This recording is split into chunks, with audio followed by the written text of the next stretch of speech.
Michael and Michael? Glenn. Glenn, yes. Okay. Huh? Is Glenn coming to this meeting? Glenn's not going to be coming to this meeting, and I think we start without Michael because he has a conflict for the first 15 minutes. Okay. Okay. And do we want the lights for the beginning of the meeting? Or should we do it in the dark? Hi. Thank you. My co-president, or co-committee chair, mentor. Mentor, yes. Mentor. Well, hello, everyone, and accurate. welcome to the July 15th meeting of the Open Space and Ecology Committee of Brisbane. And the meeting is called to order. I move to adopt the agenda. Do we have a second? I will second it. Great, all in favor? Aye. The motion passes. So we have oral communications, and do we have any oral communications from committee members? Any? Oral communications are for the public, so. Okay, so moving onwards from the committee members, do we have any oral communications from members of the public? Yes. Okay, so we did 3 and then 2? No? Okay, Now we're at 3. okay. I thought I said public. Okay, I was confused. Oh, so Michelle has something and then I have something as well. Yes, I just want to invite everybody to come to San Bruno Mountain Watch Pancake Breakfast on August 9th and plant sale. It is at the Mission Blue Nursery, which is just behind the firehouse. You take there'll be signs. And pancake breakfast from 9 to noon and plant sale from 9 to noon. So please come. Okay. Wonderful. Any other member? Yes, matters? I do have something.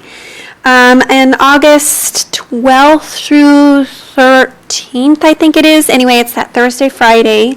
Is it down in San Luis Obispo? Is a conference on California climate action planning that I would like to attend.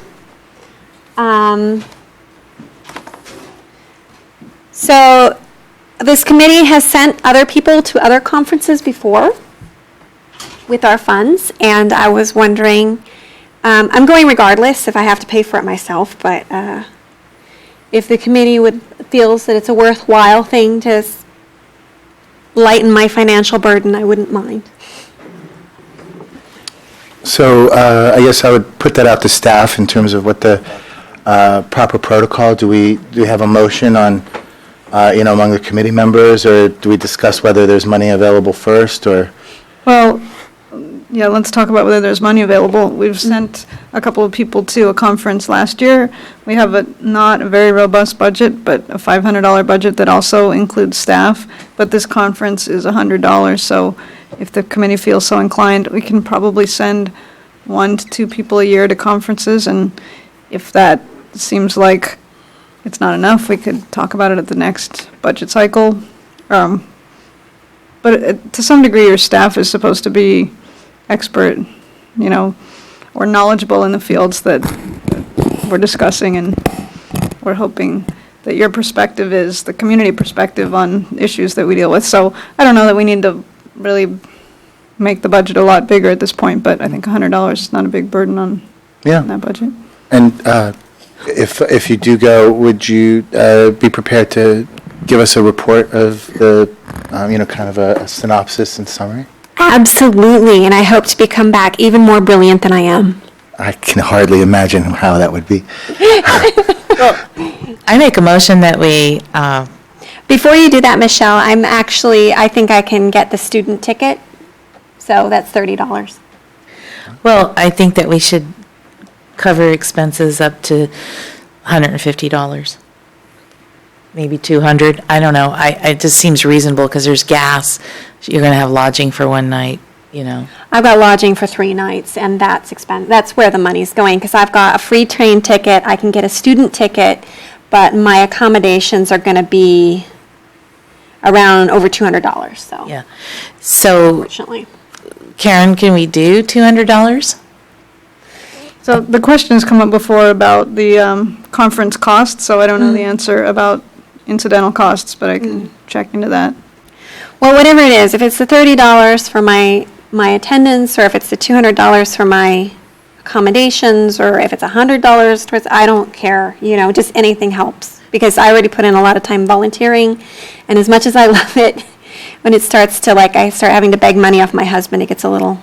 Well, I move that we Personal. appropriate $200 towards Barbara attending this, and that she makes a report back to us, and if that's allowable. So Any seconds? Do we have a second? I abstain. All right, all in favor? Aye.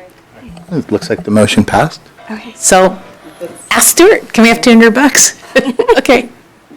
Because I know it's going to cost her at least that to go for Yeah. transportation, gasoline, everything else, and, Like I Barbara said, I got a free train ticket, Yeah. so, brought back a lot of great information over yeah. back to the group and back to the community. So I think it's well worth sending her as our representative. Wonderful. Yep. Thank you. All right. Besides, Natalie will be on her honeymoon, so she can't go. true. All right, well, great. I think I'm really looking forward to hearing your report, so. I hope so. I hope I am brilliant, like I said. Karen, is I'm this sure it'll be something that you would attend also? It could be. I don't know if I'm available on those dates, though. What I read about it is that it alternates with the California Adaptation Forum, and I attended that last year.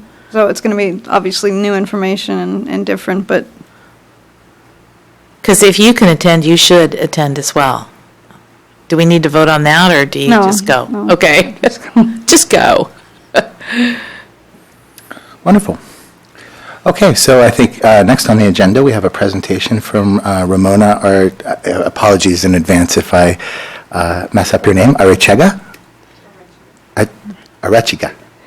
All right, wonderful. So Ramona from San Mateo County Parks has offered to come and speak to us about their efforts and their plans in the Habitat Conservation Plan regarding vegetation management, and we saw this as an opportunity to get informed, get you guys informed, and staff is going to, in the interest of collaboration, staff is going to also meet with Ramona and talk about what comes up at this meeting and the ways that we can work together to maintain properties that are of interest to both of us. Well, I really appreciate the opportunity to come and speak to your committee. And I'm speaking as the Natural Resource Manager for San Mateo County Parks Department, which is a new position. I've been on staff for about a year and a half and recently took over responsibilities for the San Bruno Mountain Habitat Conservation Plan. And I'm working very closely with our Technical Advisory Committee as well as interested scientists to refine and improve overall vegetation and habitat management activities, as well as refine opportunities for monitoring. So what I'm planning on speaking to you briefly about today is where we are and what we're hoping to do, and provide an opportunity for you guys to ask some questions. And I really look forward to maybe integrating management a little bit more closely with the City of Brisbane and our other partner cities, and hopefully stretching our precious funding dollars a little bit further here and there when we can find overlapping objectives. So in brief, you'll see behind you, or in front of you actually, a map of the entire Habitat Conservation Plan area, and that area is outlined in black. We've also provided an outline in blue of the City of Brisbane boundaries, just for some perspective. I didn't include information about other ownerships at this point on this map because it gets really busy very fast.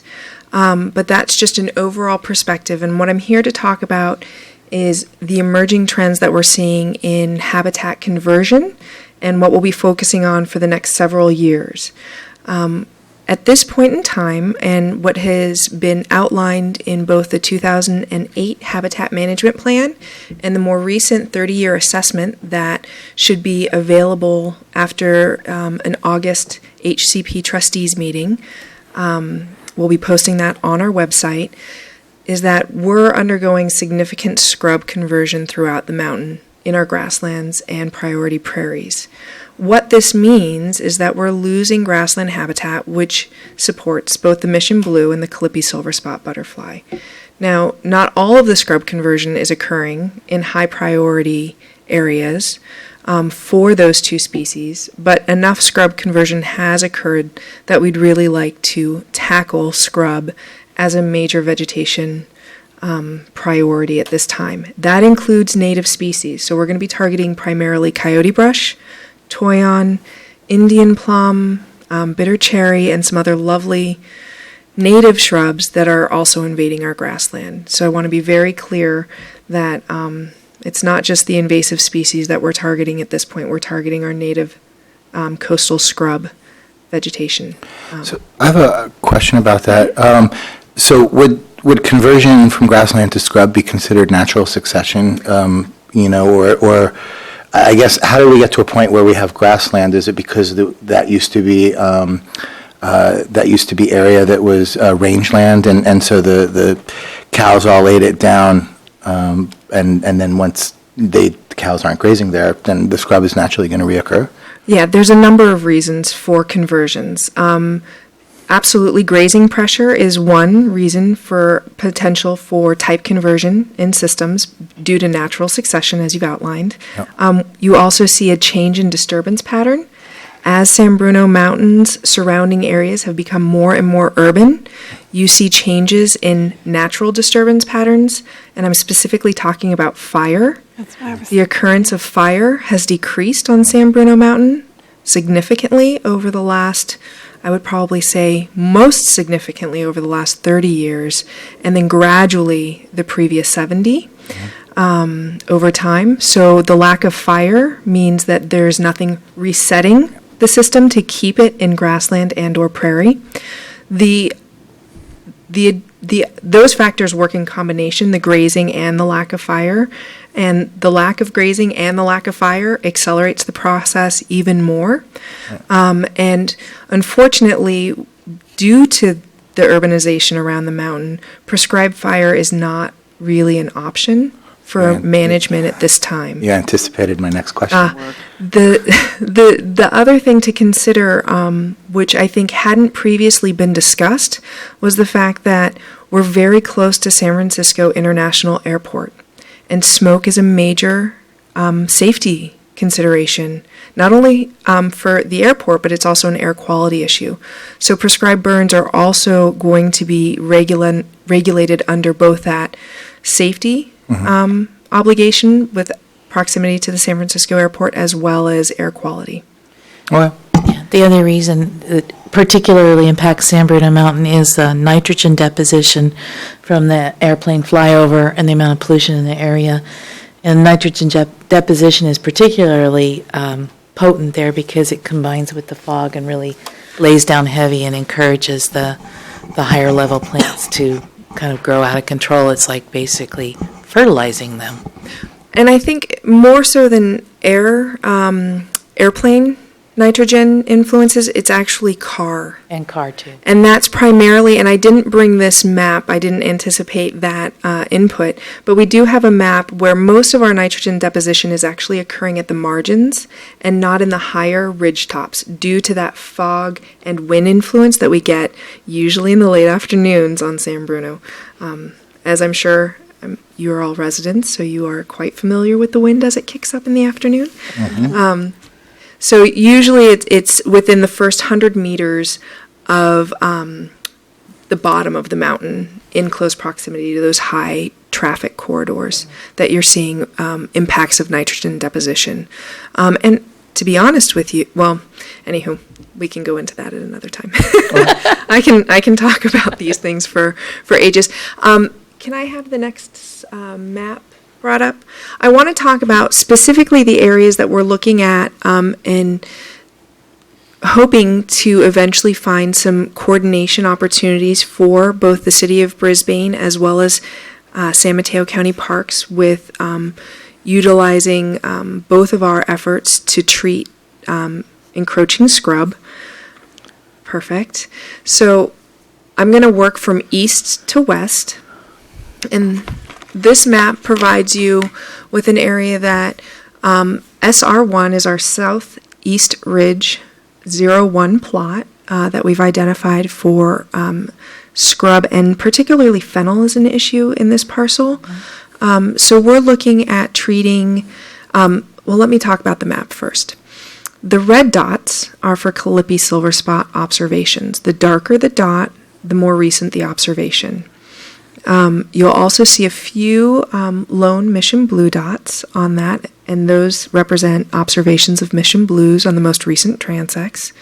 And so we're looking at improving the quality. Now, Calliope use Viola pendiculata, which is also known as Johnny Jump Up, I believe. And so we're hoping to make sure that we clear areas of fennel, because fennel does change soil composition and chemical structure. So we're hoping to target not only scrub beginning to invade this area, but also fennel in this particular polygon. And you'll see towards the top of the polygon, as you get closer to, the ridge. I was just trying to make sure that that's what I'm seeing as I look at up top. You'll start to see that we're going to approach the trail that you find, the old Ridge Road and Dozer Trail that goes through the top. We're not going to quite make it all the way to the top this year, but we're going to probably look at expanding that in future years. But this year, we're hoping to target fennel and scrub here in this polygon. I have a question more generally. It might relate to the previous map, but you can see it from this map as well, which is, it looks like a lot of the observations kind of correlate to the subridges and the trails that run along the subridges. So should I infer that the observations are happening because that's where the people were to observe, or could we infer that there are actually these species in the areas where there are no dots? It's just that nobody walked up that particular ravine or on that particular slope. I think I would caution you to make too many inferences about where significant populations are outside of the observations. Yeah. Not saying that they don't occur there, but often, due to the stature of the plants and plant preferences and the way that they compete within the ecosystem, they tend to outcompete in very difficult sites ecologically. And they're very hard to find by a butterfly when they're competing against very tall annual grasses. Right. If you've walked the south slope of San Bruno Mountain, you know that the annual grasses, the avena and or wild oats, can sometimes get almost shoulder high. It's going to be very difficult for a butterfly to locate a lupin plant or a viola, because most of those are within the first foot of the soil. So for the case of lupin, they do get a little bit taller, but if you have a 4-foot site of grass and you have a 2-foot tall lupin, it's going to be very difficult to locate that. So there may be host plants scattered in certain areas that are not identified on the map. However, whether or not it's occupied habitat remains to be seen. So in a sense, where the trails are is actually creating habitat for the butterfly, because the trail breaks that grass, and then you have some marginal area next to the trail where you might have those species have an opportunity to come up. Or I would also caution, correlation is not causation. Sure. And just because the observations are correlated to trails does not mean that the trails are actually necessarily the reason that they're occurring in those spots. Fair enough. Ridge tops tend to have thinner soils and are more resource stressed. Thinner soils, less nutrients, and that usually are two of the key primary components for some of these specialty species to outcompete non-natives. Okay. Can I ask a question? I'm kind of curious to know why there aren't more observation points at the lupin and viola points. So you see all these points on the map, but we don't see any correlation between that and the observation of the butterflies using them. Is there a reason for that? I would say primarily the age of the data. Okay. I've been on staff for about 1.5 years now, and most of our GIS data predates me by about 8 years. And that was the most recent mapping that was done on the mountain. So I'm working at this point to re-examine our mapping priorities and looking at ways to update all of our vegetation information. Okay, then my second question is, when you have this polygon circled, that's an area you're going to be clearing brush. Kind of seems to make sense that you'd update your information before you put a whole bunch of man hours on it.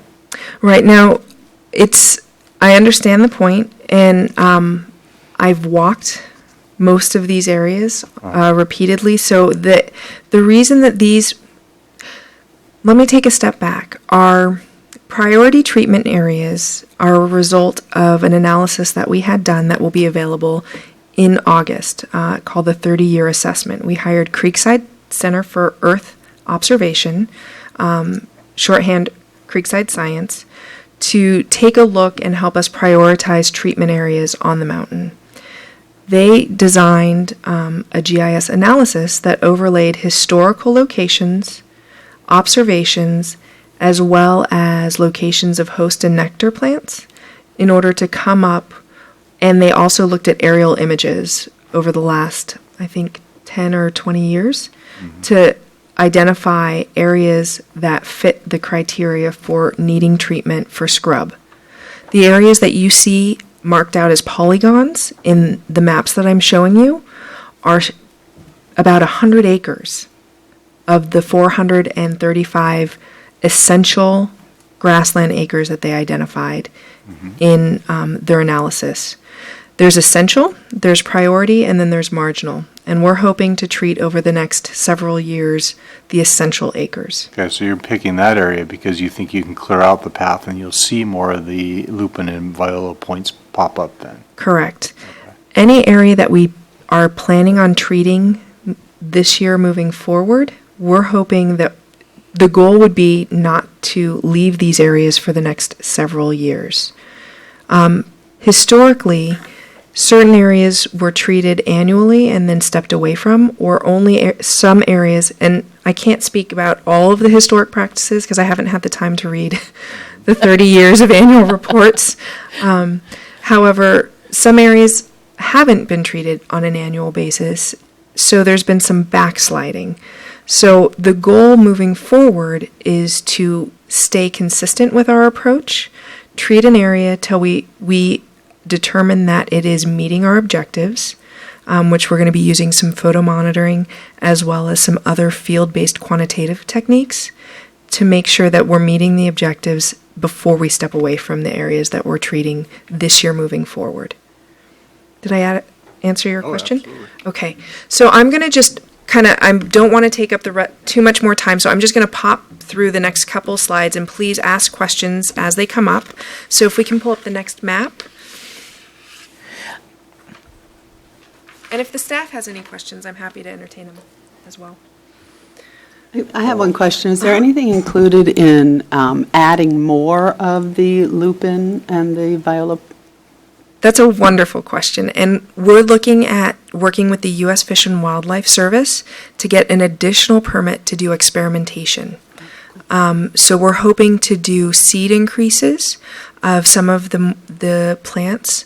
Specifically, viola is very difficult to propagate, and there haven't been many successful propagation techniques developed for viola. So in order to do that, we have to work with the U.S. Fish and Wildlife Service to get a special permit. And we're hoping to move forward with that effort over the next year so that we can work with Mission Blue Nursery specifically on that effort. Excellent. Yeah, I'm very excited about it. Yeah, that's What's the man hours that, how many people does it take to clear 100 acres worth of plants? I don't know if I can give you a raw estimate of man hours. Well, I meant how many people? I mean, Oftentimes it'll be a crew of anywhere between 2 to 4 people, usually with a set of hand tools and potentially backpack sprayers, depending on the species. And for brush, it's going to be a cut and paint method primarily, unless you're within close proximity to a host plant. And then it'll be all mechanical removal, hand removal. well, that's a lot of work. It is a lot of work. The challenge with San Bruno is the steepness and how spread out everything is. I don't have a four-wheel drive vehicle at this point, so it's very difficult for me to do my own work because I have to hike for at least an hour sometimes to access locations. So a contractor will be facing very similar conditions, except they will have a four-wheel drive vehicle. Hopefully. Yeah. So this area in particular, I think, is one that many Brisbane residents know. There's quite a few trails that kind of traverse in the Brisbane Acres. And so this area was prioritized because it does have the summer lupin, which is called Lupinus formosus, and it's an alternate host plant for Mission Blue. And it is usually depended upon in El Nino years. So one of the goals that I have for moving forward with habitat management is making sure that we protect existing Lupinus formosus populations and potentially expand them. So again, working with the U.S. Fish and Wildlife Service, we're hoping to increase our ability to do experimentation for adding seeds and or other methods to increase populations of these important host plants. So that's part of the reason that we've identified BA01 as a treatment area. Does anybody have any other questions about this particular map? Yeah, SR02. SR02, we're looking at SR02. I'm not sure if that has made it onto the final cut for our priority treatment areas. Since it's not in Brisbane's area, I haven't prepared anything specifically to speak to on that, but it's an area where they've, let me take that back. Let me take a step back.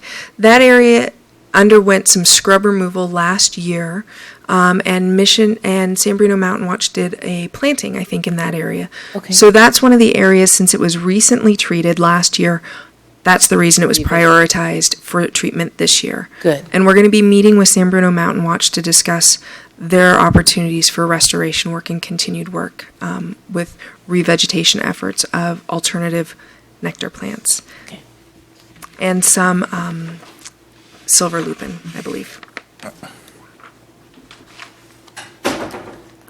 Next map. Perfect.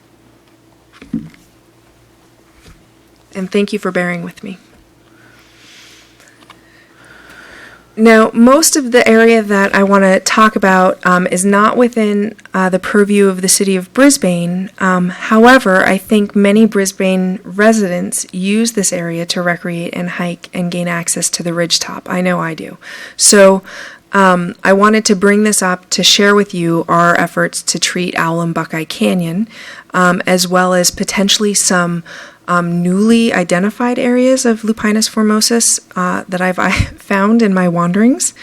So we're looking at treating scrub throughout the polygons in Owl and Buckeye, and we're also hoping to work with San Bruno Mountain Watch to continue some of the restoration efforts and planting efforts in these areas.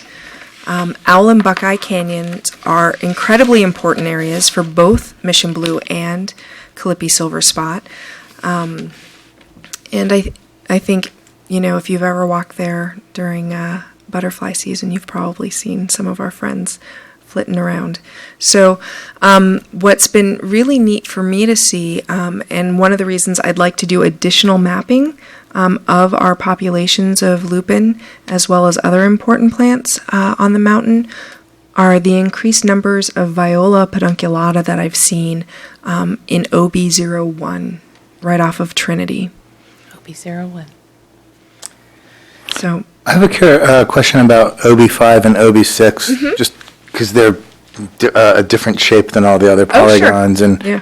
kind of how those got selected, specifically OB5, because I can see OB6 has a lupine, inside its perimeter, but I was just curious about OB5 because it's kind of sitting there. I completely understand. So we work collaboratively with our technical advisory committee.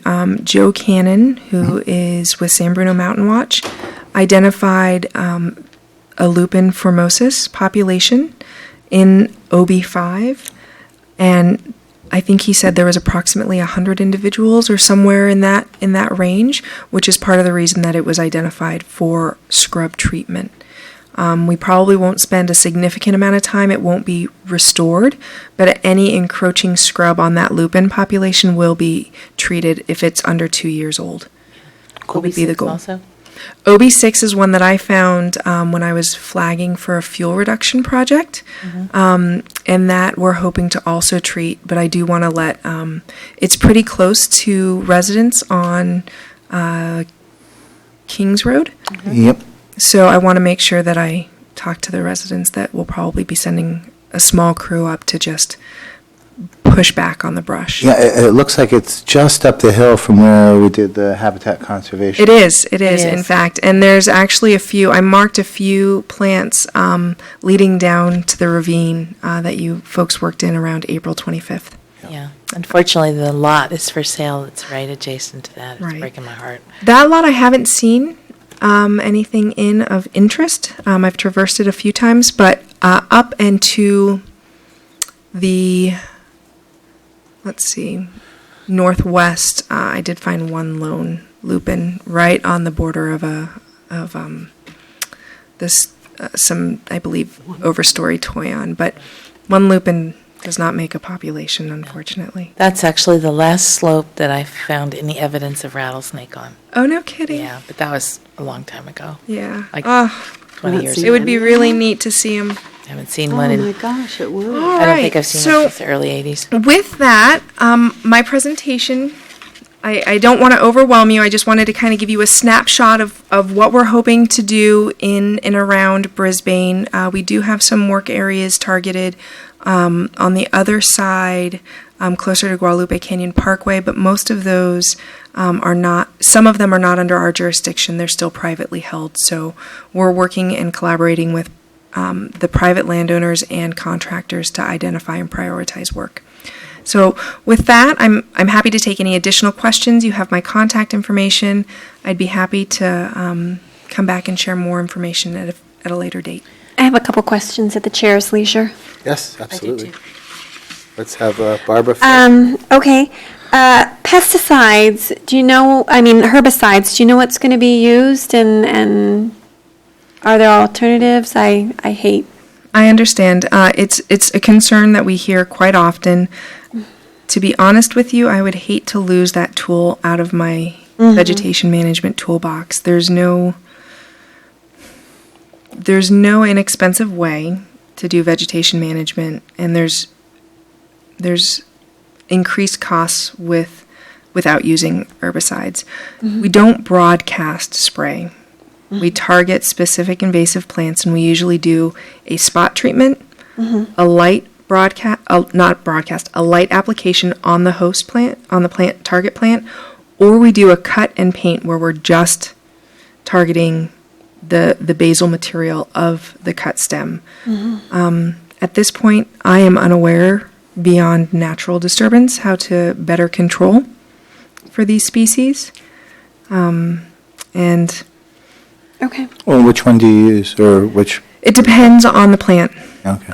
And most of that information you can find in our annual reports, which are posted online. I raised this concern at the TAC several years ago. Yeah. And I was assured that the specific herbicides that they use, which you have to have a training and permit to use. Correct. Do not contain any of the succophants that have created such decimation with the Pollinators, are you concerned about? yeah, and So- also with the amphibians, so. Yeah. So we're not broadcast spraying. We don't spray on windy days. We don't spray when it's raining, because all of those things affect not only the efficacy of the product, but also they create problems on the broader environment. So there's very strict rules regarding you can't spray when it's over, I believe, 5 or 7 miles per hour wind. Certain That might be never. it's very really is a challenging on It's a tough one. it is. They go out in So- the early morning and. So there's Yeah. quite a few restrictions, as well as you have to have a certified applicator's license, you have to maintain a certain level of training and annual education in order to maintain that certification. And we do get prescriptions written, usually on an annual basis, for the appropriate method, so that we can make sure that we're staying on top of current literature. Okay. What is used is usually not active in the soil as well. So if you have specific questions, I'm happy to point you to the annual reports that have more details about the specific chemical used with the specific plant target. And then I can also provide you with the links to some of the environmental information regarding how active they are, how long they stay in the soil, their half-life, that kind of thing. So Okay. feel free to let me know or shoot me an email and I'll get that. Sure, it has to be asked. Absolutely. I have two more questions, or sort of one question and a thought. Occasionally we see little blue butterflies frittering down here in town, and I've heard conflicting reports about whether or not those are mission blue butterflies. And I was just wondering if you could answer us that authoritatively, once and for all.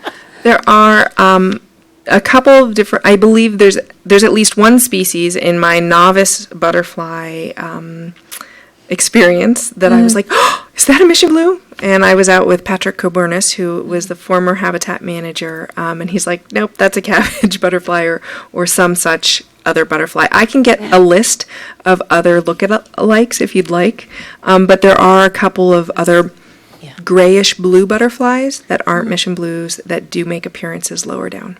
Okay. Like the Ackman blues. That's Very- there we go. That's Very hard to distinguish. Usually, Liam said usually you can tell by how high they're flying. and the pattern and of the flight. pattern of flight. And I don't have it mastered yet. You know, I'm not sure if you're interested, and I can talk. There's usually an annual butterfly count on San Bruno Mountain with the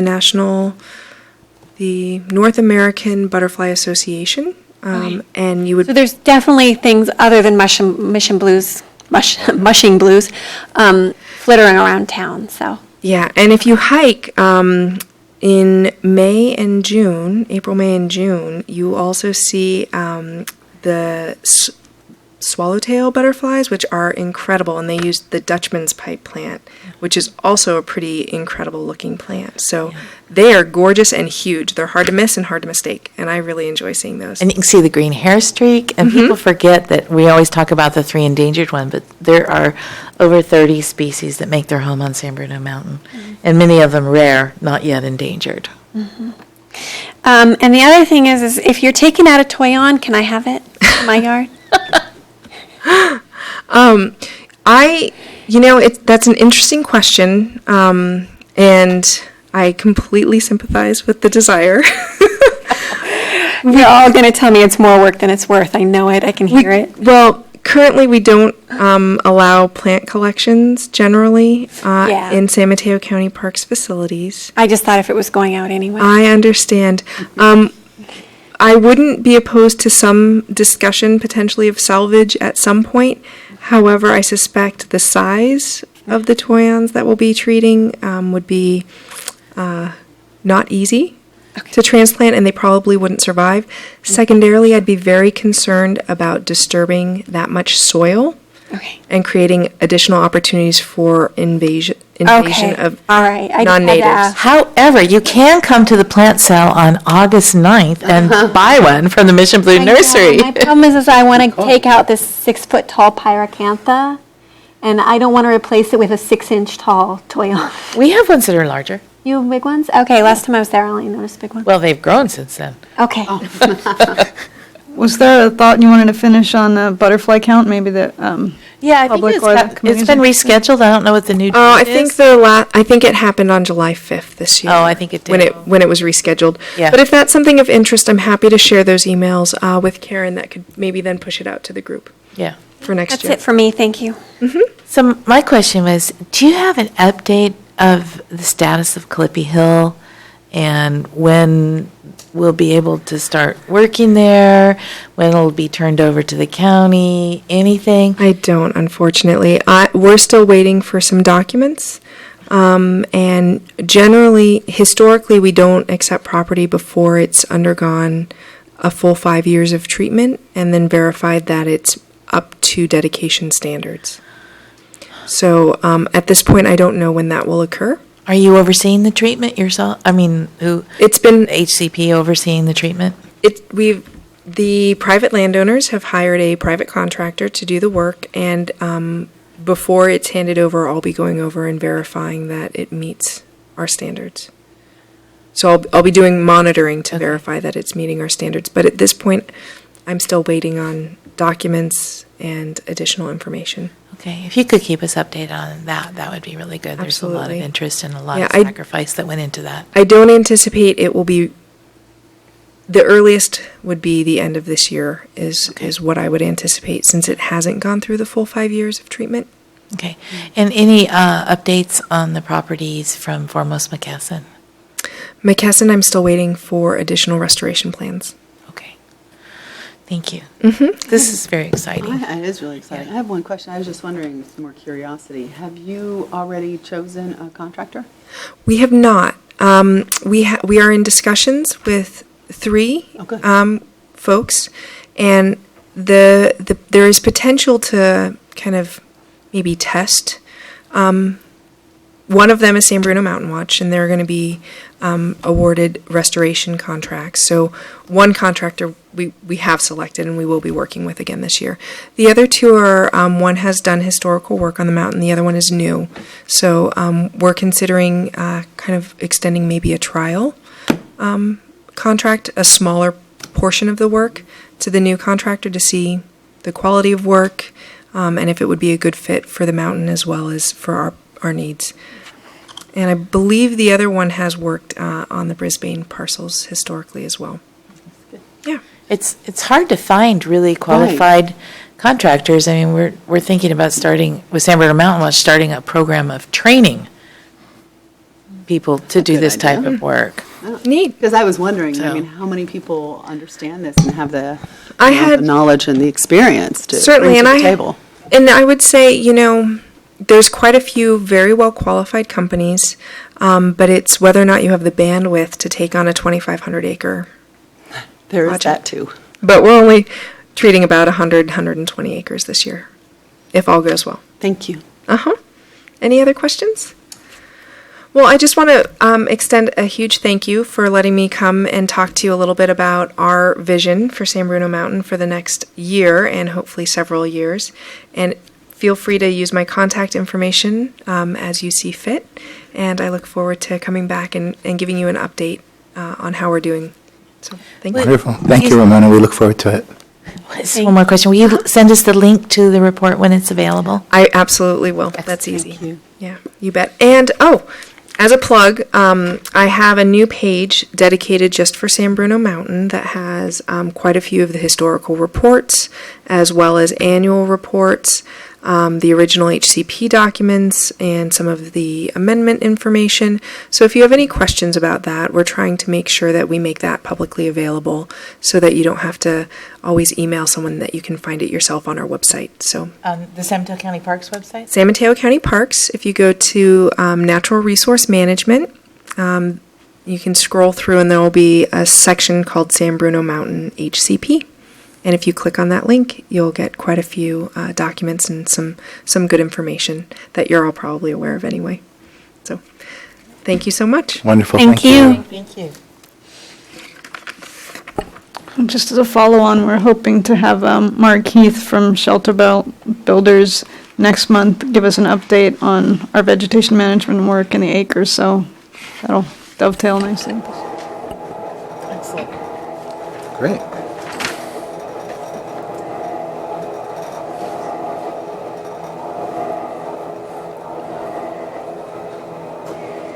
Very exciting. Yeah. Yeah, that's really great. Oh, yeah. Awesome. All right. So, Natalie, could you bring up the agenda on the screen again? I'm sorry. I'm having trouble getting it on my computer. Thank you very much. So, our next agenda item is the Environmental Action Plan update. So, in addition to the staff having some updates on this, I had a few points I wanted to go through from the previous meeting. How would you, staff chair, how would you like to organize this? Well, that was a large part of why we put this back on the agenda, is that you're on the subcommittee and weren't able to come to the last meeting. So Yeah. we wanted to go through, at the very least, go through the changes that we talked about at the last subcommittee meeting, and also talk through the suggestions, the feedback we got while you weren't here. We don't have a preference as to how we do that, so kind of Okay, had an idea. if you don't have any preference, would you mind if I just jump into my notes because my tablet keeps trying to time out Yeah. on me? And I can't figure out how to get it to download. Shall Natalie put one particular document up on the screen? Are we talking about with reference to the outline or? This was actually notes I made regarding when I watched the previous meeting. Okay. So things that sort of The outline. I felt needed to be clarified, not necessarily pertaining to any particular part of this document, so.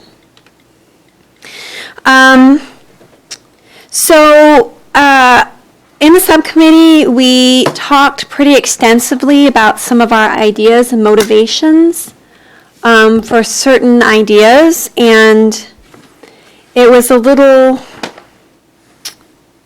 I wasn't quite sure what happened because I would have thought even with my absence, I don't think I'm that irreplaceable or brilliant, that certain things were not able to be articulated. So I want to circle around back to clarify these points that were just sort of left dangling.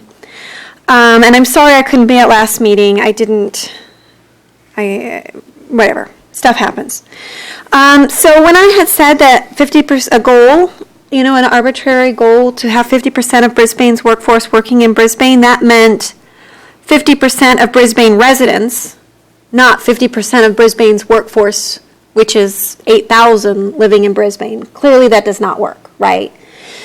What I had said was that 50% of Brisbane's working population should also have or residential population should also, would be nice if they could also find jobs here. And so that would be 4,443 residents, and assume 50% of those are in employment, because not everybody chooses to work, and some people are too young, and some people are too old. So maybe we have 2,000 people employable here, which means that we would want to accommodate as a goal just 1,000 people, both living and working in Brisbane, which is substantially different than how it came across in the preceding meeting. I mean, I think it got interpreted as to be like 8,000 people living and working here. So I'm really not that crazy, guys. It was a stretch goal, but it was not insanity. Yeah, so, and I don't know, maybe we've already achieved that goal. Maybe we haven't. That's data that I was not able to put together from with my own resources. And of course, there's a whole nother question about how we would achieve that, but it was something that I thought was important given the transportation and all of those other issues and how all the other issues combine into each other. And then, so emissions are generally calculated on a per capita basis, and housing, so even though we section out emissions on a per capita basis because we need to have a uniform standard that applies across all things, otherwise you're trying to divide apples by oranges. Housing size greatly influences your carbon footprint, basically. It does have a large effect on it. And there are a number of ways we can estimate a sustainable carbon footprint, and even more ways to translate that into the footprint of and the impact of a home. However, we can say with fair certainty that 3,000 square foot per person cannot be managed in a sustainable way. And I don't want to get into arguing about the minutia of this because, like I said, there are just so many variables between us and that number that it would just, we could have a whole year-long conference on it, and that's not useful. But the Bay Area as a whole is faced with housing shortage. New housings contain embodied energy when you construct them. How do we increase our housing stock without building new homes on the baylands, without destroying more habitat, without cutting down more trees? And it seemed to me that the most rational way to increase our housing stock without increasing the development footprint, while also decreasing our per capita carbon footprint, is to house more people within the existing housing stock. Just as an aside, because this came up, San Francisco does have a minimum size for a residential unit, and I believe it's about 300 square feet. While I would not propose we start chopping every house in Brisbane in half, I think it would be desirable to add some sort of lottery that McMansions built prior to a certain date could choose to enter. And it would have to have a cutoff date because you wouldn't want people building a McMansion with the expectation that they're going to circumvent the zoning stuff. Exactly, that's what I was going to say. But that is one, it makes sense in a lot of ways. If there are McMansions that are not being fully utilized, that they could potentially enter a lottery, and that it could help to address many of these other issues. And that is something that we put forward as a suggestion. That is something that would fall under the council and planning commission's purview. They would have to make the decision on it and figure out how it would work out. But that was one idea that was discussed. And I think the way it was put forward at the previous meeting was very confusing. So I wanted to go ahead and clarify that. Have you taken into account what the increased number of vehicles associated with that would be? That would have to be accounted for, I think, at the planning level and the lottery level. I'm not a planning commissioner. I don't know all of the in and outs of zoning, so I did not feel personally qualified to reach the final conclusion of how this should work, but I felt it was a good idea to put out there and have intelligent citizens Ask those questions. ask those questions. Yeah. And have the planning commission work through the details if the council felt that it was in fact a desirable route to go down. Any other questions about that? So with regards to the green business thing, when we discussed it in subcommittee, green business certification, the consensus at that time was that it did not seem like a very attractive use of money. However, if the committee at large feels differently, we can keep that in the plan and we can see if the city has the stomach for the money. It was an annual expense. If it was a one-time expense, I'd say go for it. But unfortunately, it's an annual expense. And Karen, I believe, talked to them about possibly prorating it for our smaller city. But no, it seems like it's a flat rate. No matter size of the city, you have to. Isn't that what you told me, Karen? Natalie talked. Oh, was it Natalie? I thought it was Karen. It was My per mistake. capita, but our rate they Okay. gave us was like $1,000. Okay, it was per capita? And it's not, Okay. it's not a robust program at the county Yeah. level now, but it maybe is kind of a chicken-egg debate, you know? Yeah. You need to get involved to get it up and going, but Yeah. that's something for all of your input. We were Yeah. kind of in the middle on that. I don't think the subcommittee felt strongly. Okay.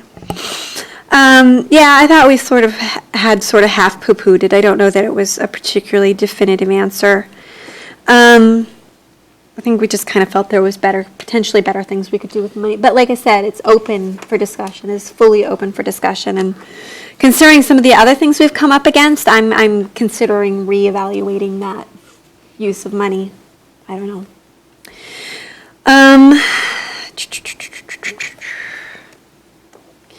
I think we should add an aspirational goal of partnering with some biodiesel production. I believe there used to be a station on Bayshore, whether or not there is or is not. But if we are looking at converting large number of vehicles to biodiesel, you kind of have to look at, cradle to cradle, So that was another thought in there. I think Glenn brought up some really, correct me if I'm wrong, but brought up some very negative aspects of where certain biodiesel fuels come from. So Yes. we would need to be very circumspect in. That would be part of the purpose of trying to partner with someone, is because there are some very, very desirable sources for biodiesel, and there are some not so desirable. There are some that are sources for extremely biodiesel. destructive. So, and there's some very destructive sources. So if the city got involved in a partnership, and I don't know if that could be simple as waiving business license fees, or courting somebody through the Chamber of Commerce or something, you know. But I think if we're going to invest in those vehicles, we have to invest in the technology. I agree.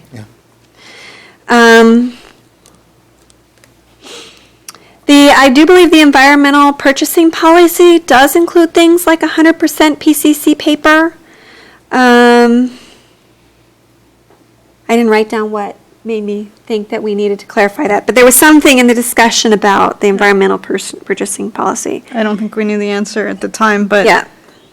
Well, the counties is based on the federal, and they both do have requirements for PCC content. I can tell you that because I've read over them.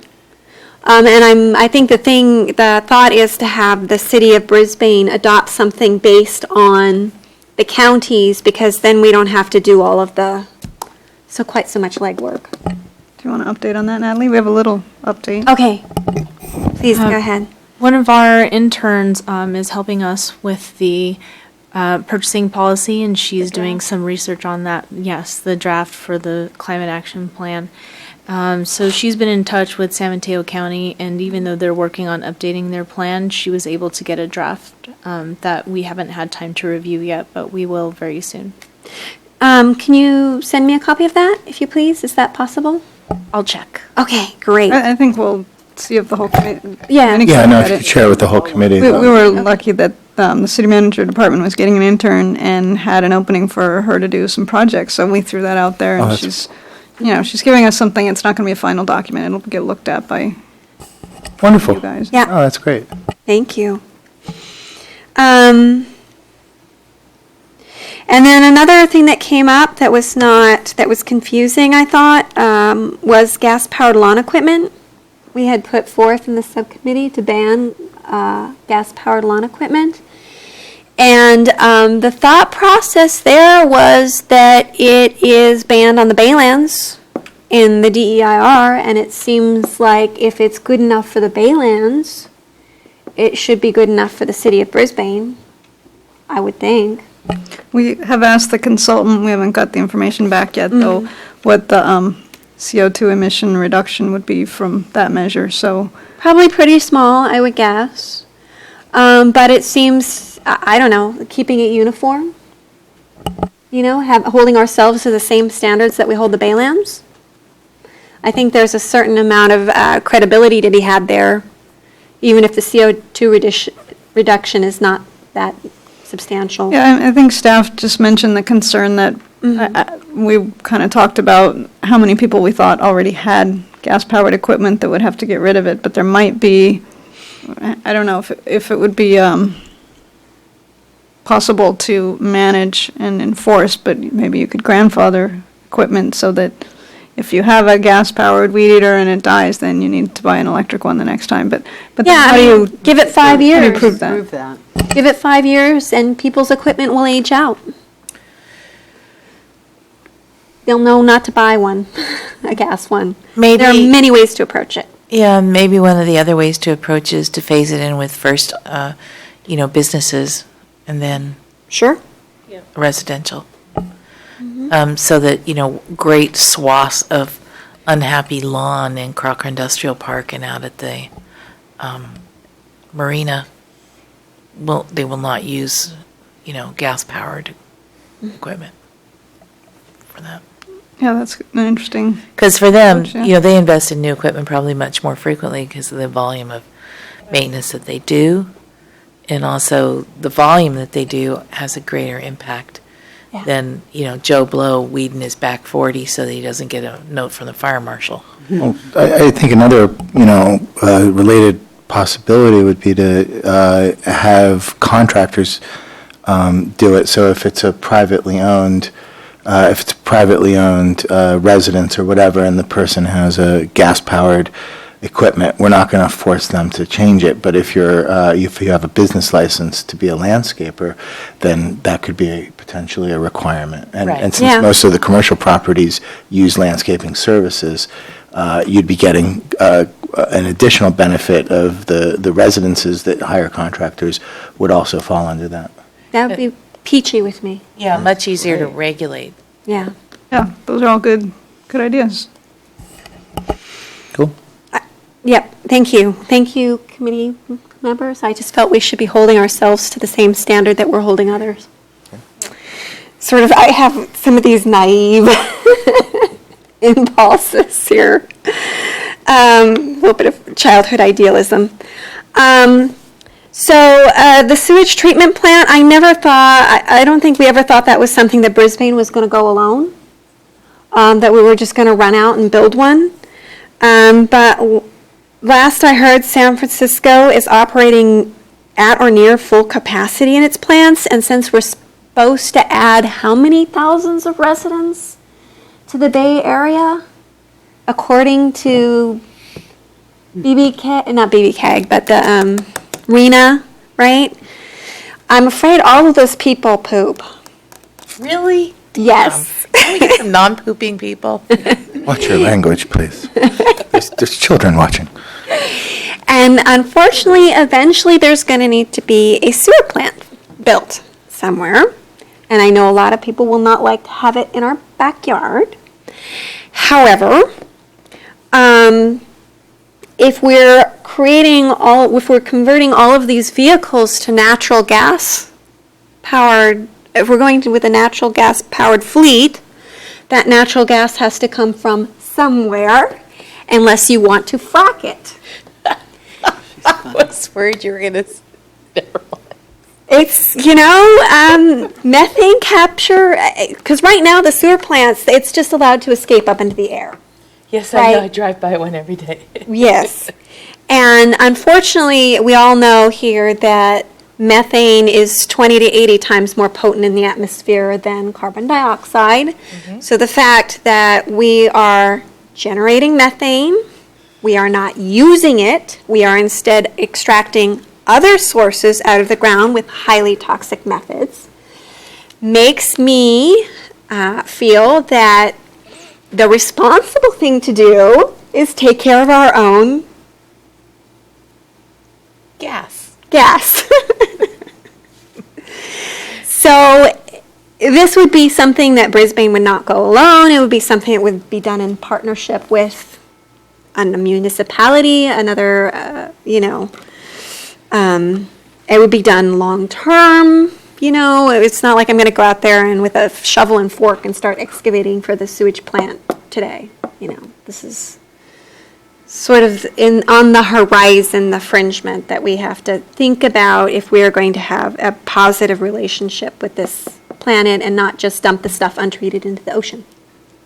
It's a interesting thought because Yeah. certainly with all the construction happening around Coyote Point, as well as the fact that we have ecology, within our city limits, we certainly could potentially partner with them.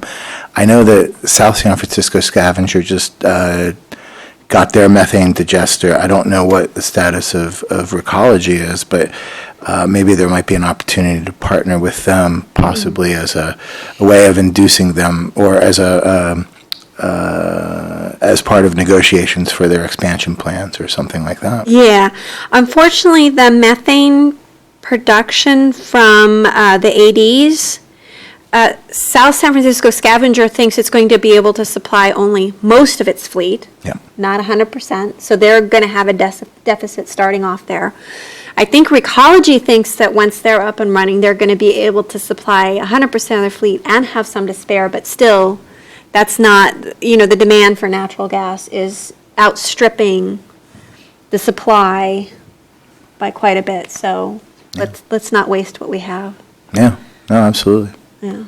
So that was a fringe thing, but I felt like, again, it didn't really I felt like it needed clarification, where it was coming from and where it was going to, and that it was not like something on the immediate agenda. Although it could be. Could be. It could come sooner than I think. You know, I'm thinking 20 years out, this might happen. San Francisco will finally get around to dealing with its problems. But maybe it'll be sooner than that. Yeah, at the staff level, we hadn't heard that they have a shortage and they are making plans to expand, but I don't think we intended to take it off of the future things to study. Yeah, no, I wanted the committee to understand where it was coming from and the limited scope that we had envisioned for this particular. It's not a Brisbane-led project. And then edible gardens have a huge impact on climate change. What percentage of, I used to know this off the top of my head, and I'm sorry I'm brain dead at the moment. 70% of California water goes to agriculture, I believe. I think it's 80%. 80%, yeah. And commercial agriculture requires about 10 times as much water as urban farming for the same yields. And if you guys want me to go into the detailed reasons for that, I can. But 15% of the state's electricity goes to water pumping. So, and there's also food miles to consider and everything. I know somebody who's been on a waiting list for a spot in the community garden, she says, for 3 years. Wow. So, Yeah, not long at all. Took you 10 years. So, It shows up a need that we need more community garden space, I yeah, think. we do. So, and given so even though it'll increase our water consumption locally, potentially, it will decrease the state's water footprint radically, right? So I'm sorry I didn't make more detailed notes about why that came up, but it was something that I, for some reason, felt needed to be expanded upon. You know, and I think a 20% water reduction is a wonderful and lofty goal. We won't reach that, just, you know, off the gate. But any true sustainability plan needs to make sure that we are not being penny wise, pound foolish, or robbing Peter to pay Paul. So a phased conservation plan would help us make sure that we are eliminating waste without harming our habitat. And I think this just came up because some people felt they needed to water trees, Yeah. which I totally agree with. Oh, yeah. We are having a problem in our yard because we did the right thing and diverted our drainage out to the street. And it used to, the downspouts used to just dump onto the property. And we have been losing trees Yeah.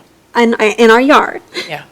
And some old shrubs, you know, which I had never watered them in 7 years. And we, like I said, we did what we were required to under city code and divert that water out to the street where it goes, picks up some nice amount of pollution and goes into the bay, rather than filtering Oh, into our that's soil, where and the now we've got a problem. Code may need to be looked at, Yeah. actually. Yeah, and it's a completely different situation in a drought than it is in a high rainfall, because drainage law makes the uphill property responsible for any Downhill property. Yeah. problems and concentrated flow out of a downspout can cause Yeah, I know. slides. Yeah. That's Yeah. tough. So, but we need to look, I think that we need to look at this, how it's implemented. Maybe there needs to be diverters, you know, or leach blinds put in so that the water's not all coming down in one spot, but it comes out in a 10, 20-foot long pipe. And it's Yeah, not and into I the don't know if ground, or any of there needs you- to be a switch so you can, on rainy days, you know, turn the valve and it goes to the street, and on mild days, you know, let it go to the leach line. I'm surprised nobody has brought up the type of gray water systems. San Francisco has approved guidance for diverting your gray water out to plants, to planted areas, and I'm not sure what happens in heavy rainfall years, I guess you probably have a valve that you can turn that off, but that's an option I haven't heard the committee Currently, bring we're up. that we using could- 5-gallon buckets. That's what I'm using. Yeah. Yeah, certainly it's going to cost more to pipe a system, but It's not that bad, especially when you do live on a hill. I mean, Yeah. you got the gravity. yeah, and we should add that to the plan. Yeah. I thought it came up at least once. Yeah, Well, we'll have Whatever. it now. We have Yeah. one, or had one. We don't anymore. let's add it in there. Yeah. Yeah. Okay. Most people are just doing it, or a lot of people are just doing it. Manually, yeah. Yeah. Get muscle. Oh, God, you want to feel my muscle from lifting a bucket of water every day? So, Now it's getting some work. 'cause we it gave up hurts. on ours because I don't water ornamentals and you can't put gray water on edibles, basically. So, but Why can't you put gray water in edibles? it's not recommended because of the potential bacterial load. I don't know how big of a problem it really is. I don't have the science, but it sounds a little it sounds a little bit like a scare to me, but It's not. there you go. You're not supposed to, Like- according to the I prescribed. used gray water to water a whole yard Yeah. down south when I was a kid, and it never had any problems. Yeah. Well, And we didn't have to water. I don't consider the water I collect when I'm waiting for the water to get hot to be gray No, water. that's No, not gray it's not water. gray that's water. potable. No, that's fresh. Yeah, That's the till the water I cats use. drink out of it. When the bugs landed. Well, that's not going to hurt your plants either. So that is the sum total of my comments based on watching last meeting's video. Does anybody have any questions they want to ask me or say anything, respond to anything I said, or do we want to go over this document at all? Yeah, if we want to go over that. Okay. I just want to take a Finish moment, this. Barbara, to thank you, because those are some really great comments and really, added to the conversation. And it's too bad you weren't here last time, but I really appreciate you taking such diligent notes and bringing them to us this month. So thank you. Yeah, I needed to take better notes because I needed to figure out why I said what I said, Yeah. but it was there. The answers were at least there, if not the questions. It's like Jeopardy. Yeah. Awesome. Guess the question. Just one staff comment I wanted to throw out on the housing size issue. San Francisco has a minimum, but I understand we don't have a Yeah. minimum in Brisbane. Well, we might want to do that if we do this, if this idea goes forward through council and planning, then I would think we would need one. Yeah, and then I don't know, Michelle mentioned vehicles, and I don't know if you were referring to parking, but if anybody has thoughts about that impact on the parking load and how sensitive of an issue that is, and you guys would have more to say about it living here, but does that kind of make anybody else on the committee want to temper this thought, or? Well, when I brought up about the cars, it's because the whole idea of having an increase in population density within the existing structures usually includes additional cars, which includes additional greenhouse gases. That's different from new infill housing, of which I think is just getting extremely intense. And I think that that's also an issue. So, but on the other hand, the council's looking at, 4- and 5-story corridors right along here of multi-use buildings. So, that's going to be horrible. South City has already planned 120-foot high building corridors along their transportation corridors. It's just going to be like walls and walls of urban buildings in South San Francisco. And if we're not careful, Brisbane will be pushed to follow suit. And is that what we really want? No, I don't think so. I think this would at Except least that's be what's preferable. happening right now. Yeah. I think by, focusing our development in high-density strategies along transportation corridors is ultimately preferable to either expanding outwards into undeveloped areas or saying we're not going to contribute to the growth of the Bay Area. People are coming and being a NIMBY isn't solving the problem either. So we have to find, I think, some middle ground in high-density transportation-focused housing. In my mind, is if there's a better solution, like I'd telling, love to hear a better yeah. solution, but we're uniquely aspected where that high-density housing has a huge impact on the mountain. Yeah, of course. I mean, there's no getting know? around that. So it's a real razor's edge that we're Clean up the walking. baylands, put them there. Yeah, clean up the baylands to the point where it really is clean and not just concreted over and you can't live on the ground, you have to live one floor up. Yeah. Big difference in what we consider clean enough for housing and what state law considers clean enough for housing. Yeah. The science just, I don't think, has kept up with, science and the regulatory environment has not kept up with the science, is basically what Not at all. so. I felt that this was like the lesser of many evils. So the parking isn't a hang-up for. Oh, I mean, it could be, parking. They'll have to, the whole thing. if they win if their house is selected for the lottery, then you can require them to add parking. Yeah, I mean, I was thinking along the same lines of, like, you're only eligible if you have not only the available house space, but the available parking space. Well, Or and that competitive. happens now, but people get additional cars beyond the number of spaces they're required. That's kind of, I know it's kind of heresy, but I think we should be limiting the size of the single-family dwellings, the infill single-family dwellings. A 5,000 square foot house is not really very sustainable No, it's not. unless you have 10 people in there, really. So, it depends where you're at. Yeah. Yeah. How much Okay. space do you need? okay, and then the rest of these, everybody thinks they should be included in the plan. We're good with. Good. There's an odd thing I'm going to throw out there that someone mentioned to me quite a few years ago, more than a decade ago, that Brisbane might want to consider building a parking garage for its residents to park their extra vehicles, and then perhaps even have electric go-karts or different form of transportation to get around town, like many, country club type communities do.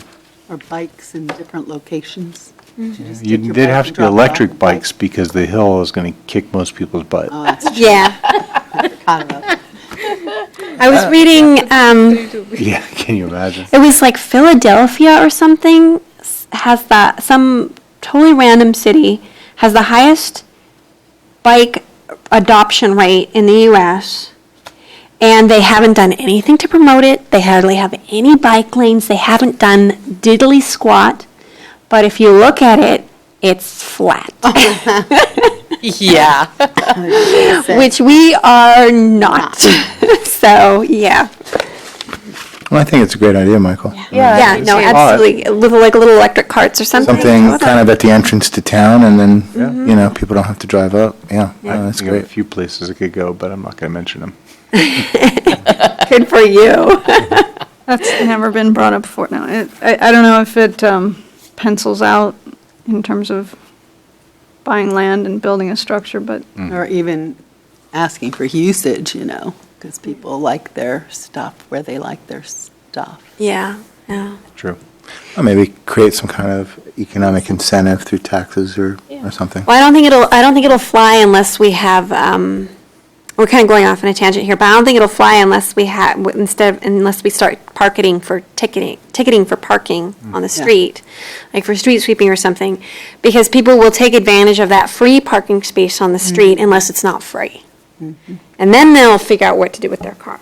But we've had a couple of citizen committees look at that. Yeah, a we've couple got of times parking I've wars been on every street in both of Brisbane. them. yeah, I've served on both Yeah. of those committees, and they've, we actually put together an ordinance for a pilot parking permit program. So we have an ordinance on the books, and we did a survey, and this was the Traffic Advisory Committee before the Complete Street Safety Committee. We did a survey. I think we got like 300 or so responses, and some of the people lived on the ridge and didn't have a parking issue, and they said, we want nothing. About 25% said, oh yeah, we want a program, and we found kind of a block of a street that could be a pilot. But a number of people said, we don't want government doing that, we want nothing to do with it, leave us alone. We took it to council, and they were not interested in Yeah, doing that type of yeah, I remember that. regulating the number of cars that you can park on the street. yeah.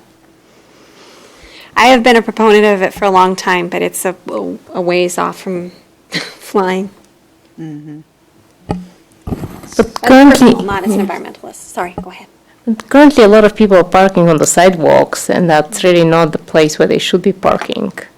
There are just so many like old cars that people don't drive, just dumped along the streets. So there's just so much that can be done actually in town about these issues. So the new version of what used to be the Traffic Advisory Committee is the Complete Street Safety Committee, and they worked for last year at length on pedestrian routes, and we prioritized pedestrian routes in central Brisbane and to the schools. It was kind of a school plan to start with, and that was the first complaint is my kids can't walk to school, I can't walk my kids to school. So we've got a plan in place. We put a grant application together to do a lot of improvement. It's all on the website, and we can send you guys a direct link if you want.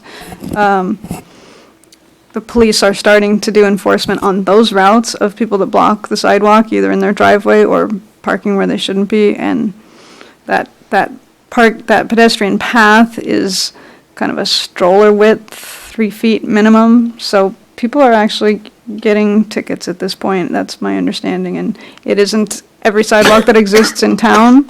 We're kind of trying to take it piece by piece, but there's definitely some movement on that, so. There's a lot of fight about it too, because I know the city owns the first 10 feet or so of everybody's property anyway. And if they chose to build parking and bike lanes and sidewalks, they could. But you're going to lose 10 feet of your property that you think is your property, even though it's not. It's an Yeah, but let's clarify that. On the lower streets that are not a straight alignment, but a curve, I think the road improvement is centered in the right-of-way, but the upper streets, the road meanders in the right-of-way, so if you're on an upper street, you don't necessarily have your 10 feet. Mine was like 8 feet or 10 feet. It was a Yeah, lot. but that may not be typical. On the other side, that house is in the right-of-way, Yeah, could on be. an upper street. I just wanted to clarify that if anybody's. Difficult. So, can we move on at this point? We're good with that. We wanted to talk a little bit about some things we discussed at the last subcommittee meeting, and where we're going with this plan is we're hoping to incorporate the comments that we got at the last meeting. We've started to end these comments and bring to you at the next meeting a draft plan that's ready for you to recommend to council. So that would be the complete document. So we're hoping to be able to send that to you in early August, and you can review it. And then when we meet in late August, we can hone it and have a recommendation. A couple of things have come up in working with the consultant that was helping us calculate greenhouse gas emissions. So the measures that we put in, and obviously there are a couple more here that might add to our savings.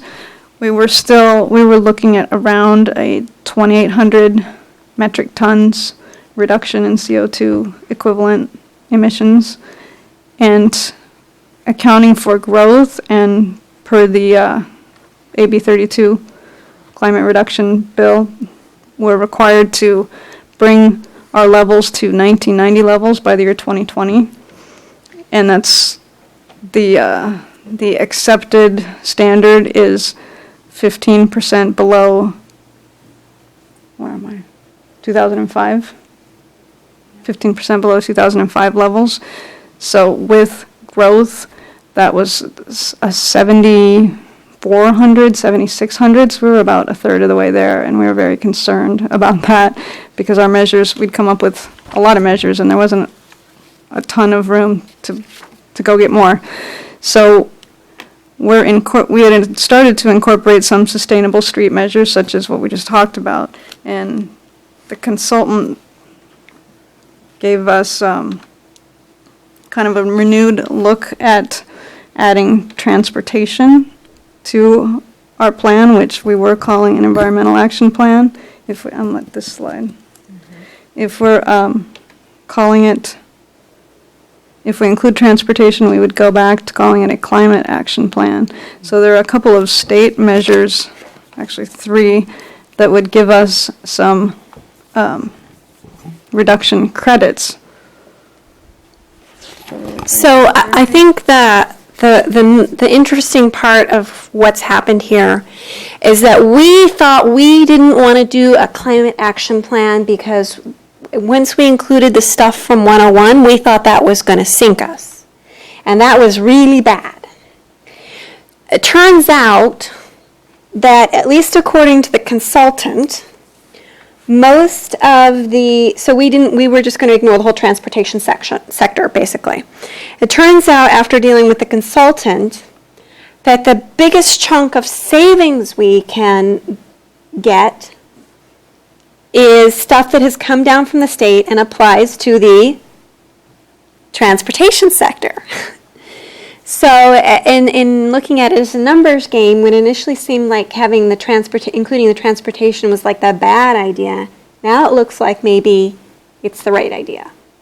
So carry on, please, Karen. Thank you. So there are 3 bills, the Pavley bill, and I'm not the most familiar with these, but that's why we have kind of a consultant being our expert. Is required to achieve the maximum feasible and cost-effective reduction of greenhouse gas emissions from motor vehicles. It was amended in 2009. It applies from 2009 to 2016. These tables show us how many greenhouse gas emissions would be avoided by these numbers. The second one is low carbon fuel standard, which mandates a 10% overall reduction in the carbon intensity of transportation fuels. And the third one isn't transportation related, it's the California 33% renewable portfolio standard. So, you want to go to the last table? These transportation measures, the way they're calculated, I guess there are 2 methods, and one is any transportation that's happening within your city limits, so that includes through traffic. And the consultant recommends, and the federal guidelines are not to use that method, but to use in destination and origin and destination trips only. So on the last page, that's the pink column. So if we include transportation, obviously we need more greenhouse gas reductions, but those 3 state policies get us to within 1,000 metric tons of CO2. So then with the measures that we've come up with that are 2,800, we're in really good shape for 2020. And staff likes that, and I think the subcommittee is okay with it too, because Governor Brown also instituted in 2030 that we get up to 40% reductions. So, I don't know, we were almost losing sleep about how are we going to get to this 2020 goal with the plan that we had started with. So we're actually kind of relieved. We still feel as strongly as we feel about the measures and everything we're going to do to implement them and get people to lower energy in their homes and their businesses, and the solid waste measures and the water measures. But we've got this to kind of keep us legally in bounds and make part of our plan. So we're interested in questions and feedback on that. I just wanted to ask, I know other cities have already developed their environmental action plan, so have we leveraged other examples and how others are achieving these goals?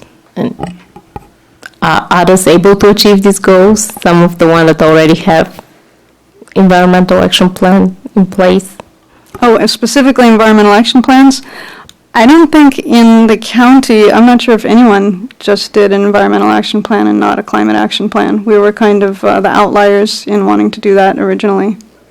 But I believe there are some counties in Marin and other areas that already have them in place. Is that correct?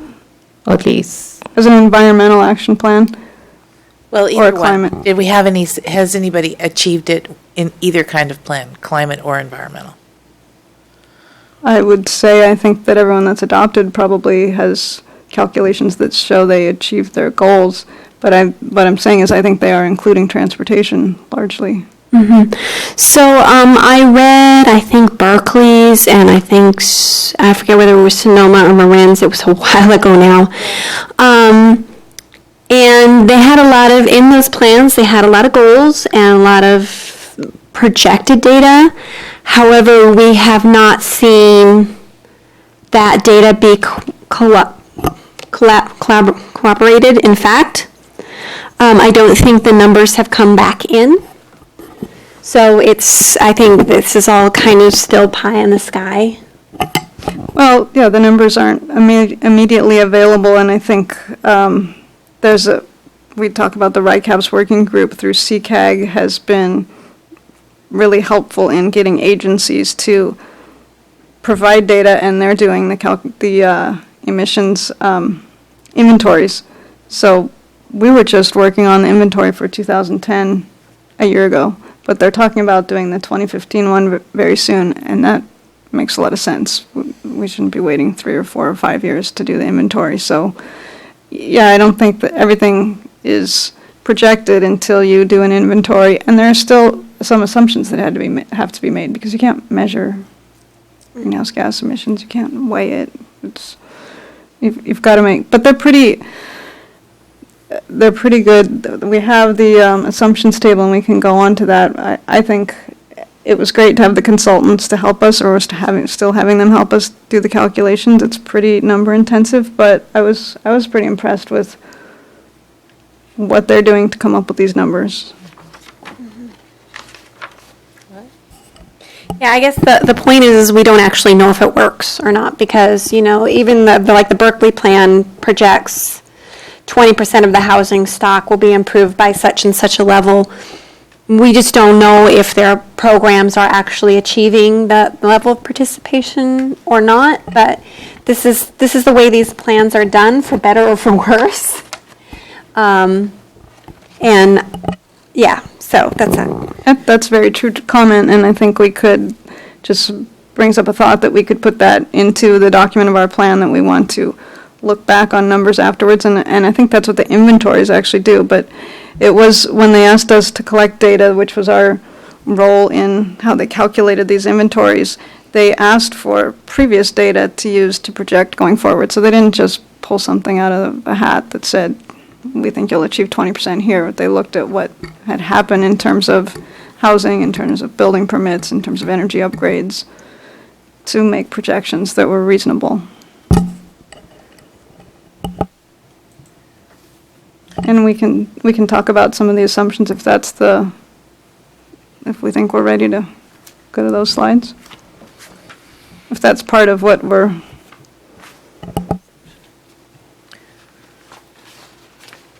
Are we still open to more ideas for our? Absolutely.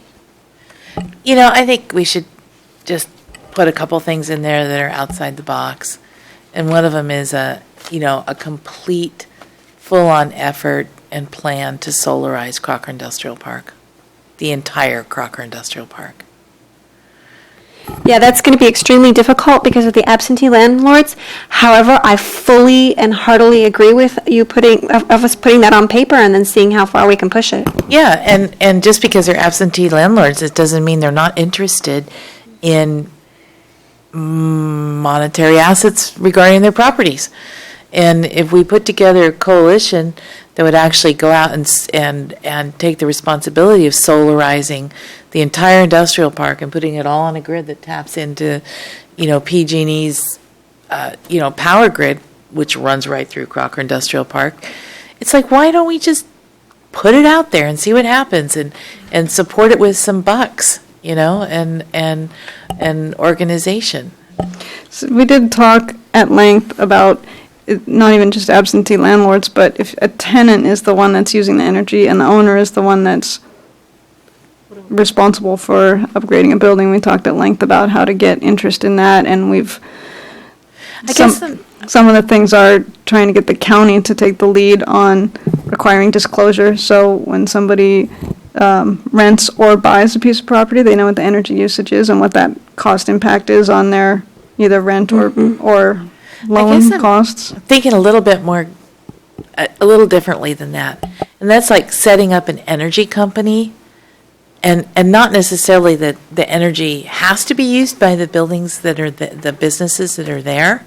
I'm talking about setting up an entire grid of solar array across all of the roofs of Crocker Industrial Park that feeds into one big, solar bank that is operated by a, profit or not-for-profit company. Well, if we get a CCA going, many of our dreams will come true. Yeah. Yeah. I mean, why don't we just put it out there? I'm not talking about, oh, you got to solarize your building and use your energy. I'm talking about a whole connected array across the top of all of those roofs of Crocker Industrial Park.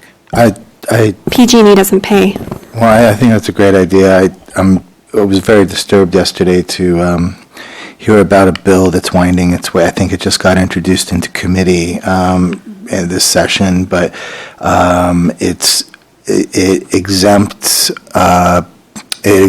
power companies, PG&E, Southern Edison, from having to connect more than 5% of their power load to power generated on, rooftops or whatever. So once they hit their 5% limit, they can choose not to interconnect a residence or a business that wants to put solar on. So That's not right. yeah, it's a travesty. criminal. It's absolutely a travesty, but unfortunately, at this point, Sacramento, now that it's under one-party control, has been completely bought by the lobbyists. So as we've seen with some other issues, they're buying their way out of having to interconnect people. I don't really know many more details about this. There's a big solar thing happening at Moscone this week, and I was having dinner with somebody who was attending. So yeah, if anybody knows about this, it basically allows PG&E to say, if you put solar on, we don't have to connect you. Nice. Yeah. So. Well, it seems like that's an opportunity for us to all connect without them. Well, Yeah. I think that's where we need a CC. Even if you CCA. put as much solar as you possibly can on your roof, you still can't get away from PG&E. There's not enough roof space on 90% of the homes in Brisbane to generate enough power to function throughout the day for most people who are going to use enough power to want to go solar, myself included. I've been looking into this for the last 2 months. Absolutely. I think I disagree with that, but Well, I mean, but the other issue is, if you don't have the opportunity for net metering, one of the major financial incentives for going solar has been removed, and Exactly. so it's a travesty. And see, forming a whole solar array on Crocker Industrial Park could help supply energy to those homes that cannot. yes. Because almost the entire industrial park is basically in the sun most of the day. Yes, yes. And so You'd we have need to- a CCA. You'd have to Definitely. cover the Or we need parking municipal- structures as well. Yeah, Yeah. I agree, cover the parking structures. It would have to be a huge solar array. Yeah. I mean, So you're maybe- talking about the size of the Baylands. I mean, you want to talk about generating some money for the Baylands, cover it in solar. Yeah, maybe taking a step beyond CCA and actually looking at a municipal power, municipal power company. So 2 comments. One is that the plan that we're trying to adopt is always going to be a working document, so no, you shouldn't see this as a time limit to come up with ideas. No, This I will be know. what we'll adopt now, and there's always more. If we talk about recommending something on August 26th, and then the council adopts it, and 3 months later, you have some other idea, it's a continuing, living, working document. And so the CCA, as I understand, their feasibility study is underway. I don't know how, they definitely were asking about opportunities to have renewable energy within the county. Yeah. So that wouldn't prohibit them from the county from that itself, from putting one in place, but I think if there is an opportunity, it could work in very well. Yeah. We're going to update on the CCA later on in staff updates.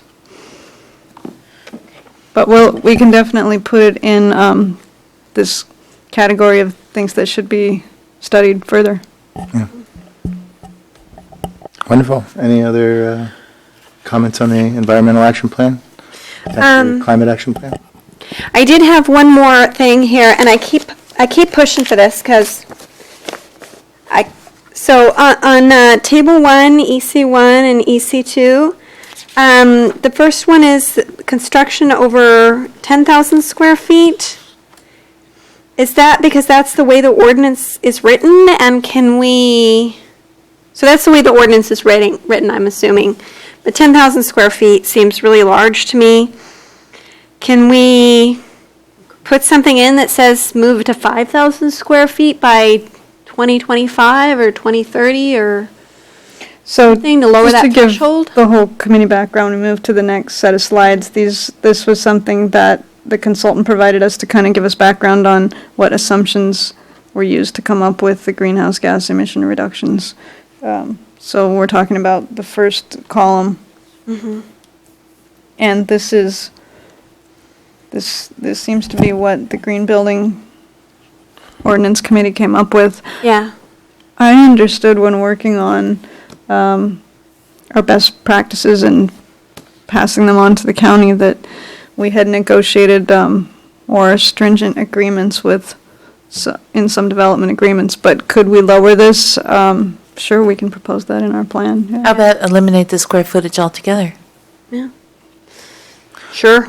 I'd be happy with that. I don't know if it would fly with everyone else, but I think everybody should be required, but that's my Yeah. personal. Yeah, we had that discussion on the Green Building Yeah. Ordinance Subcommittee, and certainly the members of OSAC were very enthusiastic about that, but the other members of the subcommittee weren't.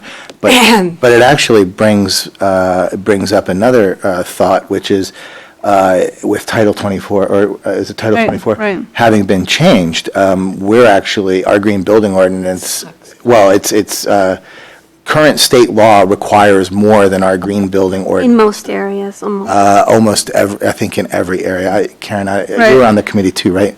I attended towards the end. I don't Right. know about all the work you did, but there's Title 24 and there's LEED Silver, and those, it was difficult to have a matrix that compared one to the other. And LEED Silver is, the way the LEED program works is you can kind of pick and choose which items which give you points towards achieving a level. So Title 24 could be prescriptive or could be selective. So it isn't apples for apples, like in this measure you would have to have renewable, in this measure you would have to have more renewable. It was, but overall, Right, no, but I mean, and correct me if and Glenn isn't here to corroborate my probably faulty memory, but if I remember correctly, the way that we left the Green Building Ordinance was, wow, Title 24 has now exceeded everything we were even talking about, and which was being opposed by the contractors and the Chamber of Commerce, and everybody was like, oh, no, you can't do that. And then the state came in and put in Did it, standards that supersede our current Green Building Ordinance, so we put the entire Green Building Ordinance aside for the time being, because current state law is more stringent than anything we were even discussing. right. So that's, right now, we don't even have a Green Building Well, Ordinance. we didn't take it as far as, it's the planning staff took the lead on this subcommittee, but they didn't take it as far as to recommend to council to repeal what we have. So as of now, if there's an application, they're reviewed for both. Right, but we have, but we're not looking at, I think, well, yeah, so we're not going to come back to the Green Building Ordinance until we have more data about Yeah. what effect Title 24 has had. But this, in just simple terms, the state really caught up and moved ahead, yes. Yeah. Yes. So I guess the pertinent question is, this 10,000 square feet, is that come from the Green Building Ordinance or Title 24? Green Building Ordinance. The Green Building Ordinance? What does Title 24 say? No, there's no space, there's no limit, or there's no minimum size. It was So everything any has to additional be- remodel. Any additional new. remodel, any new Okay. construction. So maybe this should be rewritten for the consultant, because that Yeah, I might agree. change the way the consultant calculates this? I think it should be rewritten, and I think it should be at the minimum the state standards, and I think it should be higher. Yeah, I mean, it seems that we should replace Yeah. Commercial Green Building Ordinance with State Title 24, because that's more stringent, but Yeah. And then I Absolutely. think the same comment could potentially apply to EC2. yes, yeah, oh, absolutely. And, you know, Well, he was saying most of them, right? Didn't you say most of them were? Everything, yeah, so Title 24 has exceeded Covered all of it. Brisbane in both commercial and residential. new construction as well as, Yeah, because like, you build a 5,000 square foot home, I'm sorry, that should be like, Yeah. oh God, it is so hot. Yes. Okay. I should take my sweater off. like next level. Thank you, Karen. I thought maybe it was just me. Microclimate. All right. You know, I mean, the homes that some of the new homes that they're building, they should absolutely be subject to, you know, the most stringent green building ordinance, Title 24, or whatever that there is. If you're building a 5,000 square foot home, come on, really? pay. You can do that. And really, it should just be any new construction. Yeah. I mean, why are we screwing around with this? The planet's going to be dead in 30 years if we don't do something. Oh, probably, don't exaggerate, Michelle, 70? Okay, 70s. Let's be clear, the planet won't be dead, it'll be humans that'll be hurting. Yeah. The biosphere. The planet's going to be fine. In fact, it'll be getting even better once we're gone. Yeah. Yeah. Unfortunately, we'll probably take most of the biosphere with us. It's okay. The comets and other things have taken most of the biosphere before, and it all came back. They came, okay. Without us. So, So basically, we're Yeah, going step to up the replace all pace. of this Yeah. with Title 24? Or do we Well- want to read Title 24? Yeah, I mean, I Or think what? that, you know, in terms of EC1 and EC2, we would want to look at it because that might actually improve the savings based on the more stringent standards. Yeah. Yeah, that's a good point. yeah, and I think those are the only two that apply to Title 24. Yeah. Title 24, which seems weird. It seems like we would do more with that, but I don't know. How come all these other ones got crossed off? We weren't qualified. We quantified. Not quantified, oh. Quantified.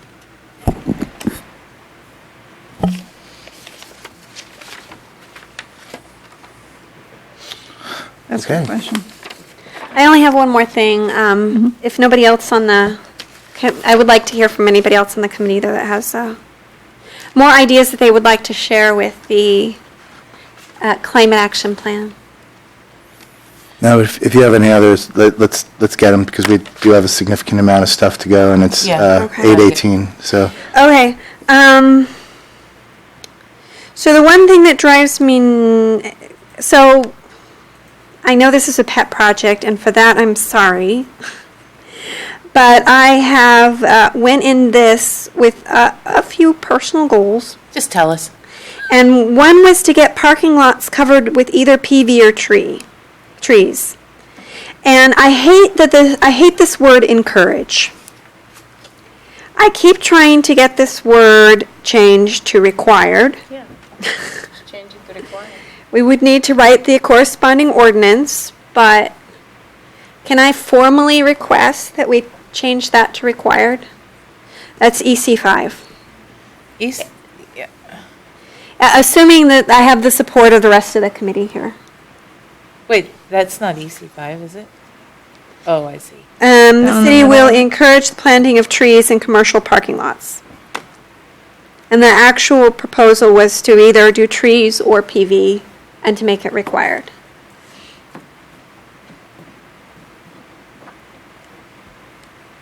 I Yeah, I'm like sure we that. could find some language that gives a time period and all new construction and grandfathers people in and, Yeah, I mean, if they're updating their, I think we discussed if they're renovating their parking lot, then they need to bring it up, just like if you're renovating a building.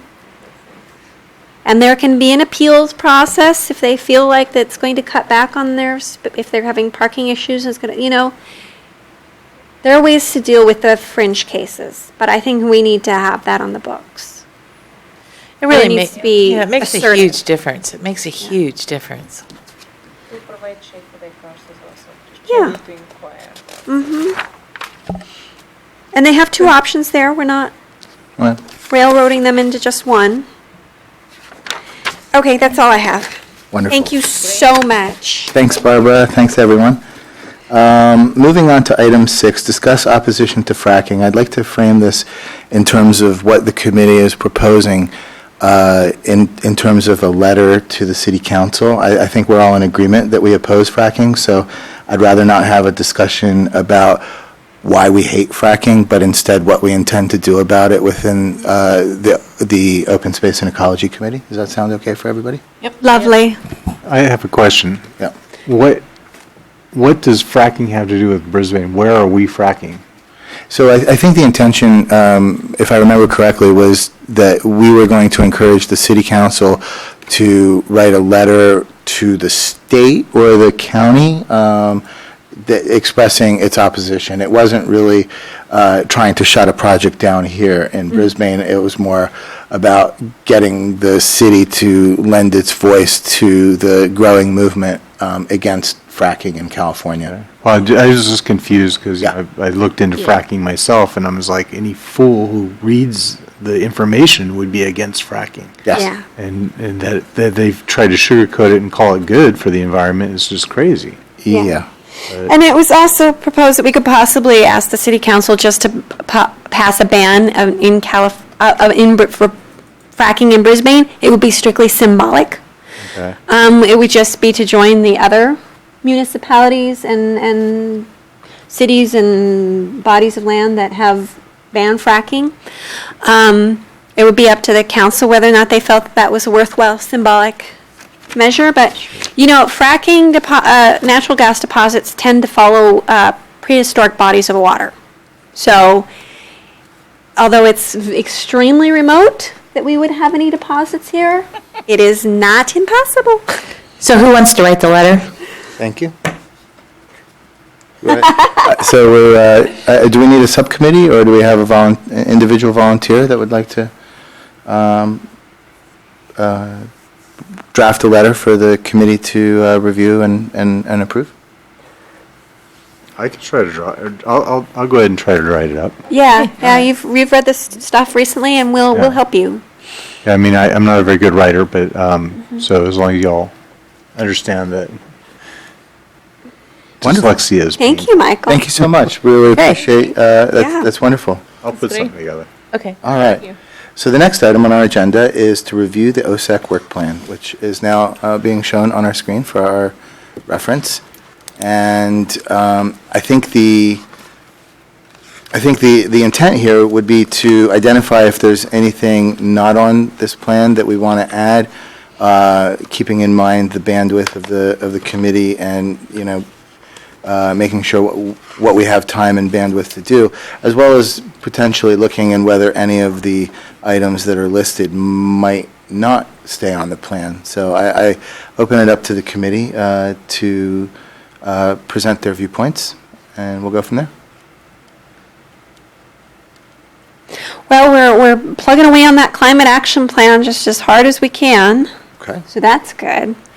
And the vegetation management plan seems to be in hand, am I correct? That's Which is correct. good. Okay. And, I mean, Habitat Restoration Day, I think that seems to be one of the more popular activities that the committee participates in with our partners at Mountain Watch, so that's certainly a good one. And Parks and Recs. Yeah. Yeah, yeah. The first Habitat Restoration Day, around Earth Day, was very well attended. The second one was not as well attended. I think it just, people aren't used to doing, that as much.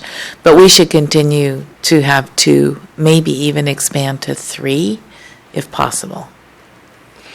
Yeah, I'm all for expanding it. Unfortunately, I wasn't able to attend the most recent one because of prior family commitments, but certainly would encourage, as much participate or as many events as we can sustainably manage, maybe even someday going a quarterly kind of schedule. That would be great. Yeah.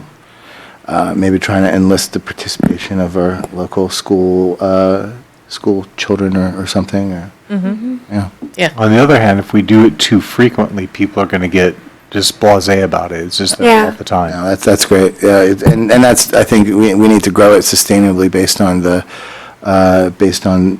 participation we get, and maybe that our most recent one is somewhat instructive that, maybe doing it at this time of year might not be the best thing, or, I'm not sure, I can only speak for myself, but that's a super busy weekend for me because it's Yeah, my I have daughter's something birthday. and, Yeah. So maybe next year, look at the dates, we'll do a spring one, and then have the second one in the fall instead of in June.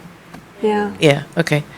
Under policy recommendations, I still think we need to work hard at trying to preserve the Levinson and Peking handicraft properties and ask for council support on trying to get funding to purchase those properties for, Environmental Interpretive Center, Demonstration Farm, and Gateway to San Bruno Mountain. I think those are just, I've walked the property recently. It is so ideally suited for that. It's one of the few places where public transportation comes within walking distance of actually walking up on the mountain. And it's very important to restore that whole corridor, because if we have any hope at all of saving Clippy Hill for the butterflies. It really is an important corridor, flight corridor, that's just getting overrun, like Ramona said, with Toyon and coyote bush and other invasives. I definitely agree on the importance of it. I'm also noting that we've sent a letter to the council, and I don't think we did send the letter, did we? We sent the letter. Oh, okay. and the properties were included in the PCA Yeah. application. So And that got approved, by the way. oh, wonderful, Really? Yeah, I just heard yesterday. wonderful. Sam said that it got approved. So do we have additional work that we want to put on for the coming year? Because it looked like this is one that we can check off if there's additional follow-up activities with regards to the Levinson Peking, then, I'd certainly, Council? I'd kind of like to keep the pedal to the metal on that one and not take it off the list. what do you propose in terms of an action or work plan? Follow up with the council Okay. and get more buy-in and make sure that we send these letters and then we don't get any feedback a lot of times. And so we need to, I think, have more of a dialogue and less of a, I guess I would have a question for staff regarding that. Once we send the letter back, is that put on discussion for the council, or should we expect feedback, or is it kind of just we send it off and The hope for feedback I best? got is that then they decide whether it's something they want to agendize Okay. in the immediate or not, and it could have to do with the PCA, that they think that that's the approach. I'm not really sure. Can we anything find out, specific. please? Yeah, that'd be great. It would be good to just for a sense of accomplishment, knowing that we've, taken something over the finish line would be, and then we would have room for more stuff as well, so. Yeah. And then with the paving of yards, the permeable surfaces letter, so currently we have a letter to council, but it's still being edited by staff, is that? Yes, that yes, was that's where on we're me. at? We had kind of had a little discussion about which letter we were thinking that the lot coverage letter wasn't complete, but that one was, and so Okay. this one kind of got pushed back in all the other responsibilities, but now definitely we have it on, in our sites to finish that letter and get it to you, and Okay. And then I see for the lot coverage, the council has scheduled to review in August, so I guess we Right. should wait and see what the outcome of that council meeting is? yes, And will you let us know when that's agendized so that members of the OSEC can attend? definitely, Yeah. yeah. Yeah. They are, Please, I try to watch, but sometimes I miss. they're only meeting once in August, so it's tentatively planned to be on the agenda for that August 20th meeting. August. Okay. And then for education and outreach, I know there's been a lot of really good work done by the Education and Outreach Subcommittee. Do the subcommittee members either want to kind of update on where we are or what we should add? Because, just having the subcommittee on the list, maybe in terms of a work plan, it might be good to have some specific action items. Are we drafting letters, or are we having an event, or what? Maybe we can be a little more specific with what is actually on the work plan for that subcommittee? What do my committee members think? Gosh, that's me and. Yeah. And Me and Megan, with help from Camila on the website. We are, I think, just still patting ourselves on the back after getting the library shelf Yeah. up and running, which is totally awesome. I don't think it's been promoted that much yet. It was in the Brisbane Star today. It was? Yeah. Okay, I didn't see my star today, so. came out today, I Yeah. think. Yeah. Yeah. And the website's been updated too. Great. So I guess I would put it out to the subcommittee or maybe to the larger committee in terms of, what are some, and I first of all want to congratulate the Education and Outreach Subcommittee for bringing that over the finish line. I think it'll be a tremendous benefit to the community to have those resources available at the library, and certainly it'll be good to see how that grows over time. I'm wondering whether there's any thoughts or suggestions on what a next goal for the Education and Outreach Subcommittee could be. Can I give a staff comment? Sure. Further back, the committee had drafted some articles, and we'd put some of those into the city newspaper about invasive plants and about sustainability in general, and we talked about water-saving ideas. And then you guys did the library shelf. When we get a climate action plan adopted, there's going to be lots of work for Yeah. education outreach wise. That reminds me, you haven't asked me for another invasive species article for like a year. No, it's not been a year. I swear it's been a year. Oh, yes. Okay. It's been more than 6 months because it was before I started working on the climate action plan. So it was at least late last year, in 2015. I would agree with 2015. Yeah, I don't. So as you know, we get bumped sometimes because Yeah. there's always a lot of people submitting articles, and sometimes we're just bumped, and so we still have some in the queue, and that's just, Okay, but those are What it getting is. resubmitted monthly? Or however often it comes yeah, out? I double make sure that, did I send you this? And they, they still have it, so. Okay. Okay, great. And that's not something that changes, so we don't have to revisit it, right? No, it just, Basically. like I said, okay, it hasn't been a year, but it's been 6 months, so. Okay, I guess that's only 6 publications. No, wait, they don't even come out monthly, do they? Bi-monthly? Or every 2 months? So, all right.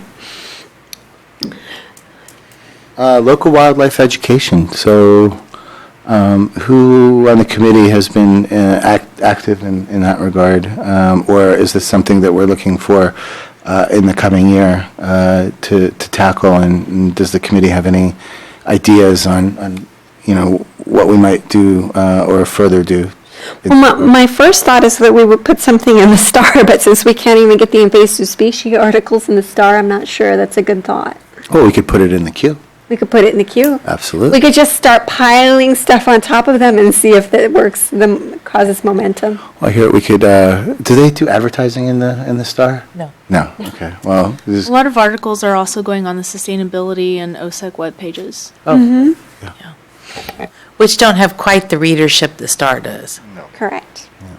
Or is it? Yeah, I have done a couple of announcements in the city blog every week, so people that read those will see that it's linked back to, I've done Yeah. it several times. And I thought it was good news that weekly blast has 500 email addresses that it reaches. So that's Yeah. not the whole city, but it's pretty big Yeah, that's broad pretty big. readership. okay. Maybe we should put an announcement in the Star to sign up for the City Blast. Well, maybe we should think about this and then bring it back next month as an agenda item that we can review this again. The work plan. Yes, Okay. yeah. As far as Because, the local wildlife education piece? yeah, and what else there is that we, are Do in the thinking park? about doing, because we still need to, Well, yeah, we got the subcommittee Yeah. reports and. and the staff reports, yeah. and it's 25 to 9. How does the committee feel about that? Looking at reviewing the work plan, or the rest of the work plan in the next meeting? Well, then when we just look at it and maybe bring back some other things. Okay. What do you think? Do I have a motion? Motion? Second? All in favor? Aye. So can we agendize this for next week with a homework assignment to the committee to review and come prepared to discuss? Sure thing. Wonderful, thanks. All right, so that brings us to the subcommittee reports, and this actually brings on one that near and dear to my heart, and also was the next thing on the work plan. So the community festival. Yeah. And I guess with the first weekend in October, coming two committee meetings away, or one committee, wait, No, no. two. August and August, September. September. So I guess we would want to discuss what our plan is, and maybe the subcommittee, who is currently on the subcommittee? I believe I was last year, so I guess I'm still on it, right? And what? It's you and Barbara. All right. Hey, Barbara. Do we have I need to do it this year again. well, that's a great point. So I'm feeling hands full with the environmental action plan or climate action plan. Yeah, And so- the education and outreach and several other. I'd like to submit a call for applications or volunteers to the community festival. I'll remain on the subcommittee and would certainly welcome participation from any of my committee colleagues. What is the date of the community festival? It's the first, October 3rd. yeah, first Saturday in October.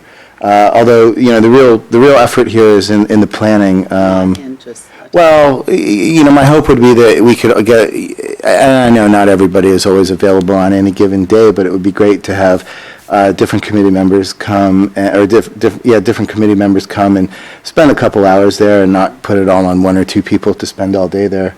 I will be there all day I can staff. because I will be doing Mountain Watch, and usually we have them next to each other so that it can help do coverage for both. But really, it's, More part of, planning. it's planning and what are we going to do for the idea. And Natalie, did you get a chance to find out about the potential videographer idea and all that?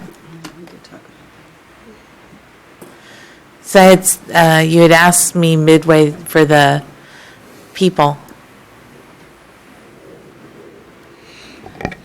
So two of the people that you recommended to me, one of them will not be available that day. One of them did give us a quote for 3 hours of filming and 8 hours of editing. It'll be $660.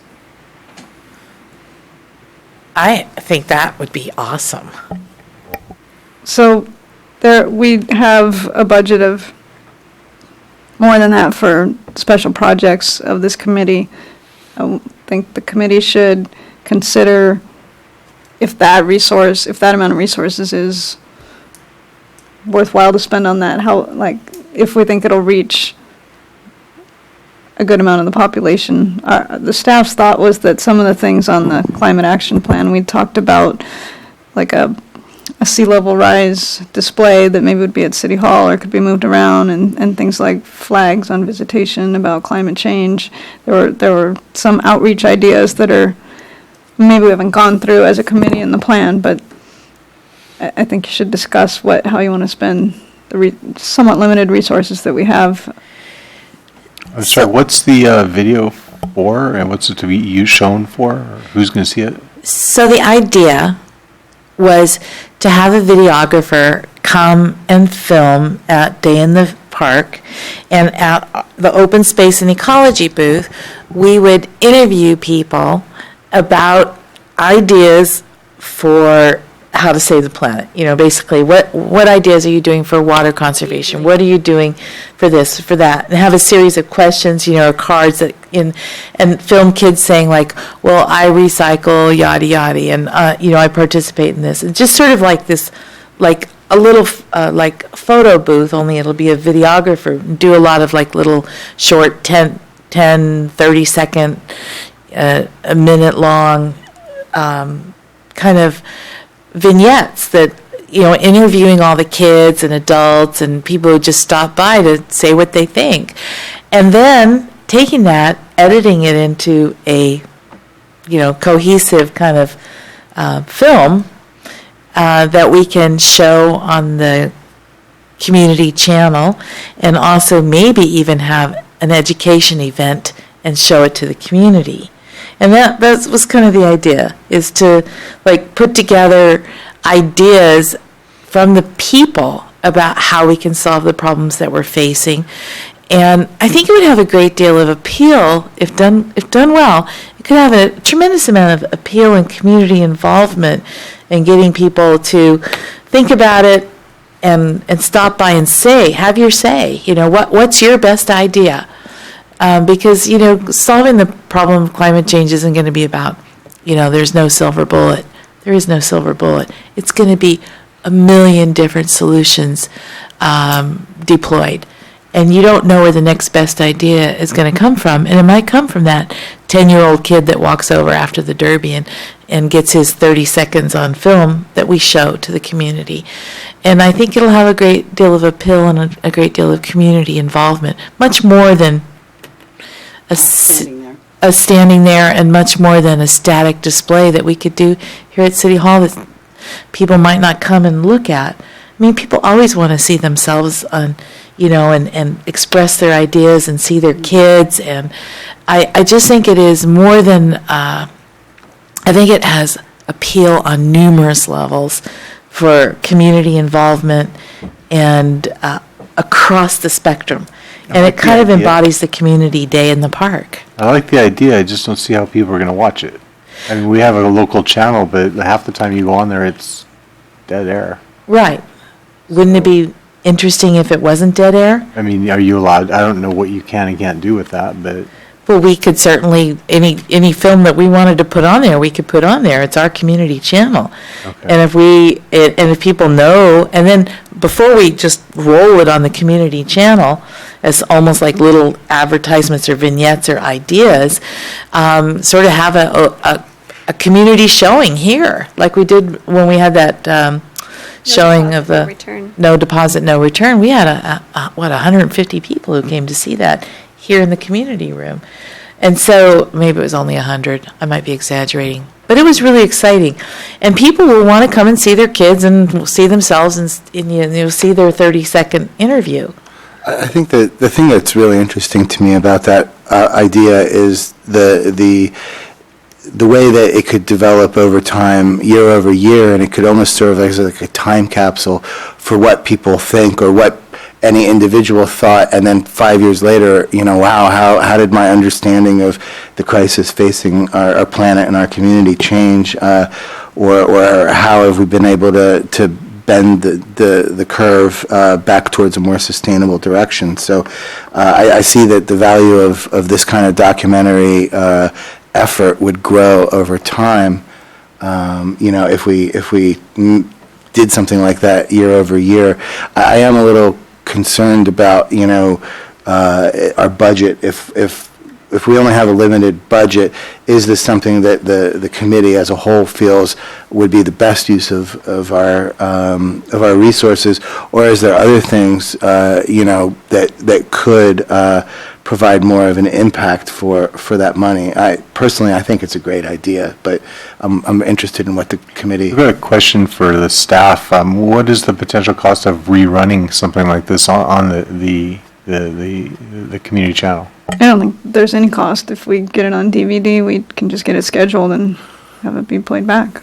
Okay, so we could actually even maybe put it on let it run 24/7 in times when nothing else is going. Well, I don't know if the company that does that for us would advise that often, but the schedule is on the city website, and some of the other DVD documentaries that we've obtained, they've played 3 times a week for 2 months, different times. Okay.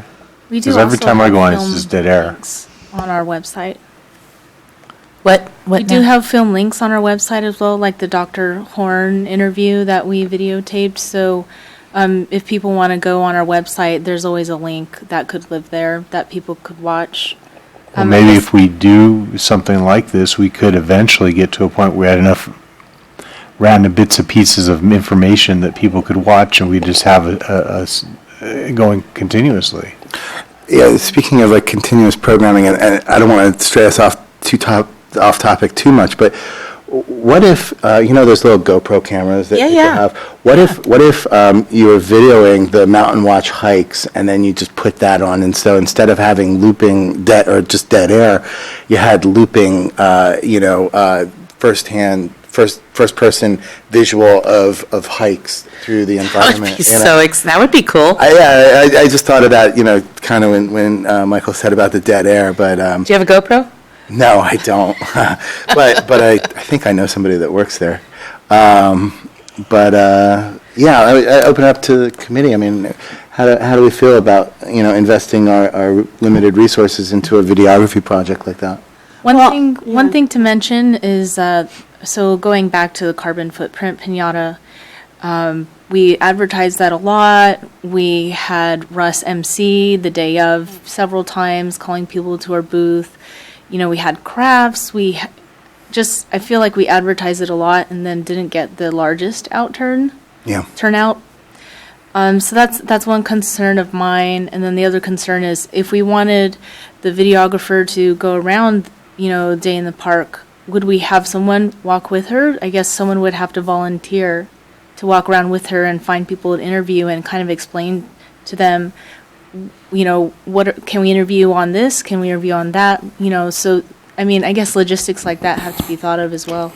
Yeah, it sounded like having like a photo booth rather than wandering around. Or wandering, it's just whatever we decide to do will work. What about as a possibility if we had, a camera or access to a camera that provided high enough resolution that the committee members working the booth would do the videography and the interview, and then really all we're paying for is the video editing part? Because that might be beyond the abilities of anybody on the committee to put together, but certainly pressing record and asking questions might be. Yeah. It's not that, my experience has been that, it is a good thought, and if we didn't, my experience has been that the better the quality of the video going in, the better the quality of the video coming out. Sure. Fair enough. And if we want to do something that's really worth spending the money to edit, then we just shouldn't cheap out on it. We should just get it done and spend the committee's time making the questions and maybe being the interviewee. Yeah. And letting it be filmed. That's just how I think. In terms of finding people to interview and people being willing to talk about these topics, I think we could announce it in advance on, the Facebook page and all the other public mediums, and so that people know that if they want to be part of the interviews and be interviewed, they can come to the booth. And so instead of the videographer having to walk around, people come to us because they want to participate when we've let them in advance know that this will be part of the community festival. So. And you won't have to calculate your carbon footprint to participate. Yeah. Yeah, that did not make people happy. I have another quick question. If we spend this money, which as the money issues come up several times, what other things during the rest of the year do we have to come up with money for? That was going to be my question. So I was going to say that I think the video is a wonderful project and we should definitely be doing it at some point, but is this maybe something that the community festival subcommittee should be talking about and coming up with 3 or 4 ideas and rolling those around and then making a decision about what to spend money on? I don't know. Well, I'd probably prefer if the whole committee, talked about that, and certainly, the subcommittee would. I think we should be responsible for helping actualize the things that the committee decides on, but especially given that right now, the committee is me and or possibly Barbara, but Barbara's expressed the fact that she doesn't have a lot of bandwidth given her other commitments and all the other good work she's doing on all the other subcommittees. That's, I guess, why I'm putting it up to the full committee. I'm happy to help you. Oh, wonderful! Yay! But even still, I really would, I'd love to get the input of everyone in terms of, are we going to spend money? Because that could potentially take away the resources that would be available for other activities or other subcommittees. And so I think the whole. So getting back to my question, what are the other things that we have to be concerned with? Yeah. This is October, right? So the event's in October, and we've got 2 more months. Are we in a fiscal, how's our year work? Fiscal year, so our annual budget, we also spend it on the habitat restoration is probably the biggest thing. Okay. I'm not sure if we print a lot of documents, but that's kind of a catch-all for any special projects. And the T-shirts. Right. And Those were donated. Yeah. Those were donated. Always donated. I guess we're also anticipating costs with adoption of the climate action plan and, developing new subcommittees for implementation. I guess somehow I'm feeling like I read the budget. I'm one of the few people who actually read the budget and came to the budget meeting. And $660 isn't going to break the city for a project that could really be exciting and get people, the community, involved in actually thinking about it and speaking about it individually and sharing their thoughts. And I just think it's really a worthwhile thing for us to ask for the money for. Well, we do have a budget for special projects, so it's not that there isn't funding. It's a matter of the committee telling staff whether there's enough bang for the buck, if they think there's going to be enough participation to spend that amount of money on it. That's But the question I keep trying to get is how much money is there? I the mean, special projects is $2,000 a year. okay, and then if we had to buy T-shirts for a habitat restoration, I mean, Yeah, thought I mean, those there's some staff time and some, I'm not sure. There's food and porta potties, and I mean, if we're talking about having a third restoration event, if there's implementation costs with the climate action plan, we're just trying to figure out where the money is going to go. No. What's our entire budget for the year? $2,000, she said. Is it just 2,000 or is that For the special special. projects or what? We have special projects and vegetation management and staff and these conferences, and I think that's it. I think we, last year, well, actually, we put money in for the acres property that we acquired to clear eucalyptus on it, but so everything else is earmarked. This is our special projects budget of $2,000. For one flexible area. Yeah. Yeah. I really like the idea, kind of as we've been discussing, and I've been warming up to it quite a bit. Perhaps, the subcommittee can develop the idea a little bit, and maybe, talk to you a little bit as well, and we can come back at the next committee meeting and discuss it a little more. When would we have to make a commitment with the videographer to be able to secure her, time? That we didn't discuss. So since the subcommittee is formed now, I can give you her contact information. Great. Because I know she wanted more details about what she'd be doing that day, and I just kind of gave her, a little bit of the detail that we discussed in our last meeting. So I didn't have a lot to give her. Okay. Okay, I'd like to make a motion, if I could, that should it turn out that you need to render her services immediately, that if the rest of the board is in agreement, that you have the right to go ahead and do that. Do I have a second? I second that. All in favor? Aye. Right? All right, great. And one thing I just thought of as we were talking is when we socialize this and try to raise the visibility of it, maybe we could even have like sign up times for 10-minute slots, and so people could sign up and say, yeah, I'm going to be there at 10:15, and I'd be happy to sit down, and that way we have a little bit. We don't have.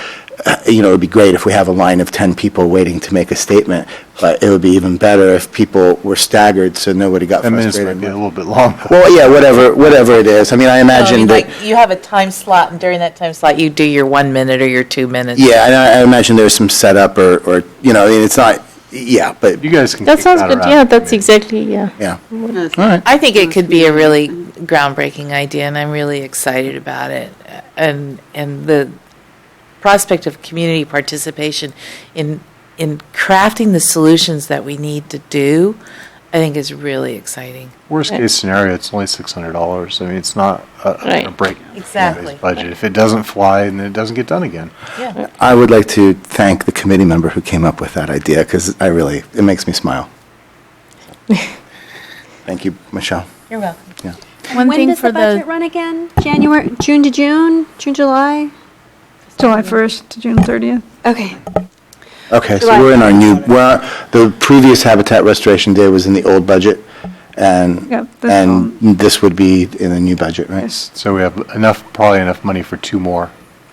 Great.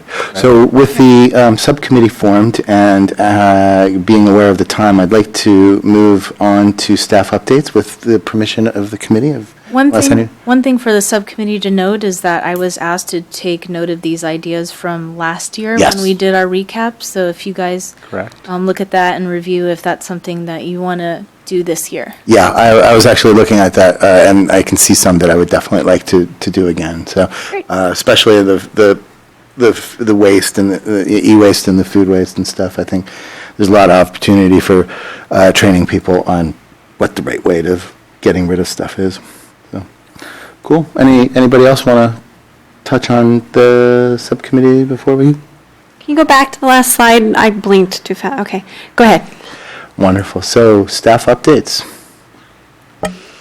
So the first item, San Bruno Mountain natives and complete streets.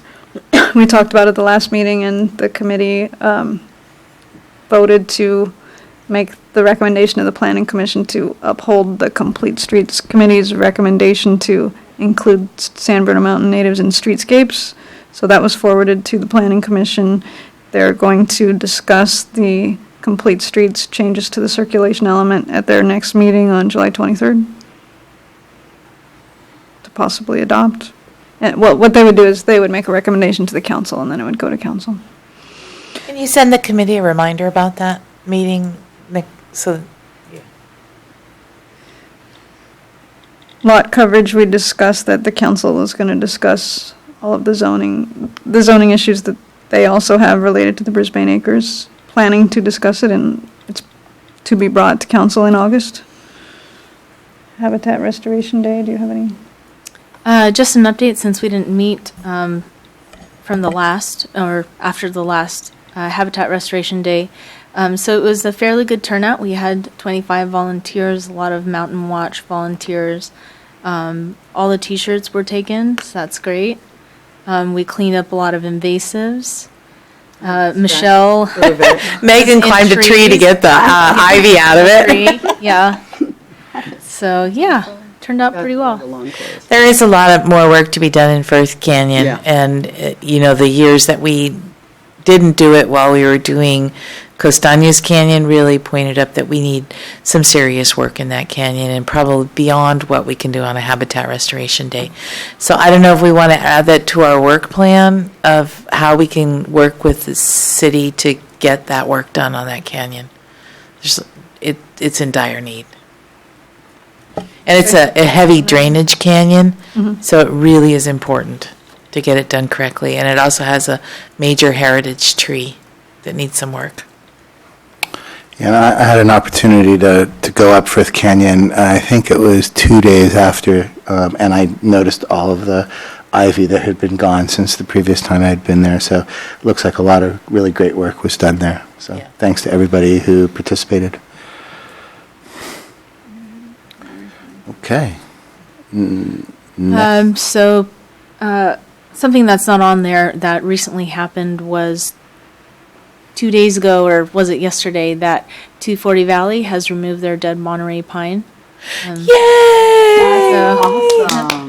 That was really nice to watch it being removed. So, one down. And hopefully it went someplace that was not going to cross-contaminate anything else. Yeah, we covered that in a previous meeting, so. Yeah. Yeah. I still have to just twitch about it. Another thing that's not on here is, which we touched on briefly, was the CCA feasibility study. And so they're expecting that the study or draft study will be done in September, and then the September 22nd Board of Supervisors meeting, they'll be presenting the data.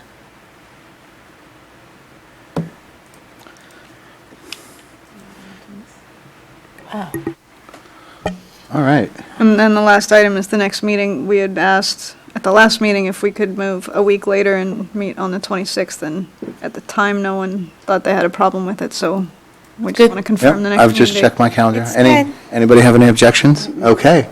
All right. So with 1 minute before 9, I'm going to move to approval of the minutes. If anybody has any, I move to approve the minutes. a second?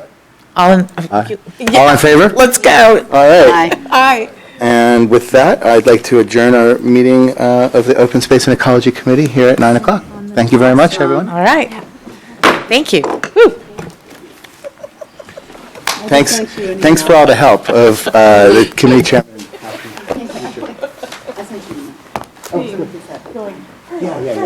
I figure sometimes I did this. If I don't, I'll If you run have it. information that you could Sure, share about sure. solar and how I can get more out of it, I'd be more than happy to look at it, but I've had 3 quotes so far, and the best I can do is decrease the amount I use. Which Yeah, is I mean, it- substantial, don't get me wrong. You know, it may be Well, it true is for worth you, it may be true for you, Yeah, what would be great is. that you can't get 100%,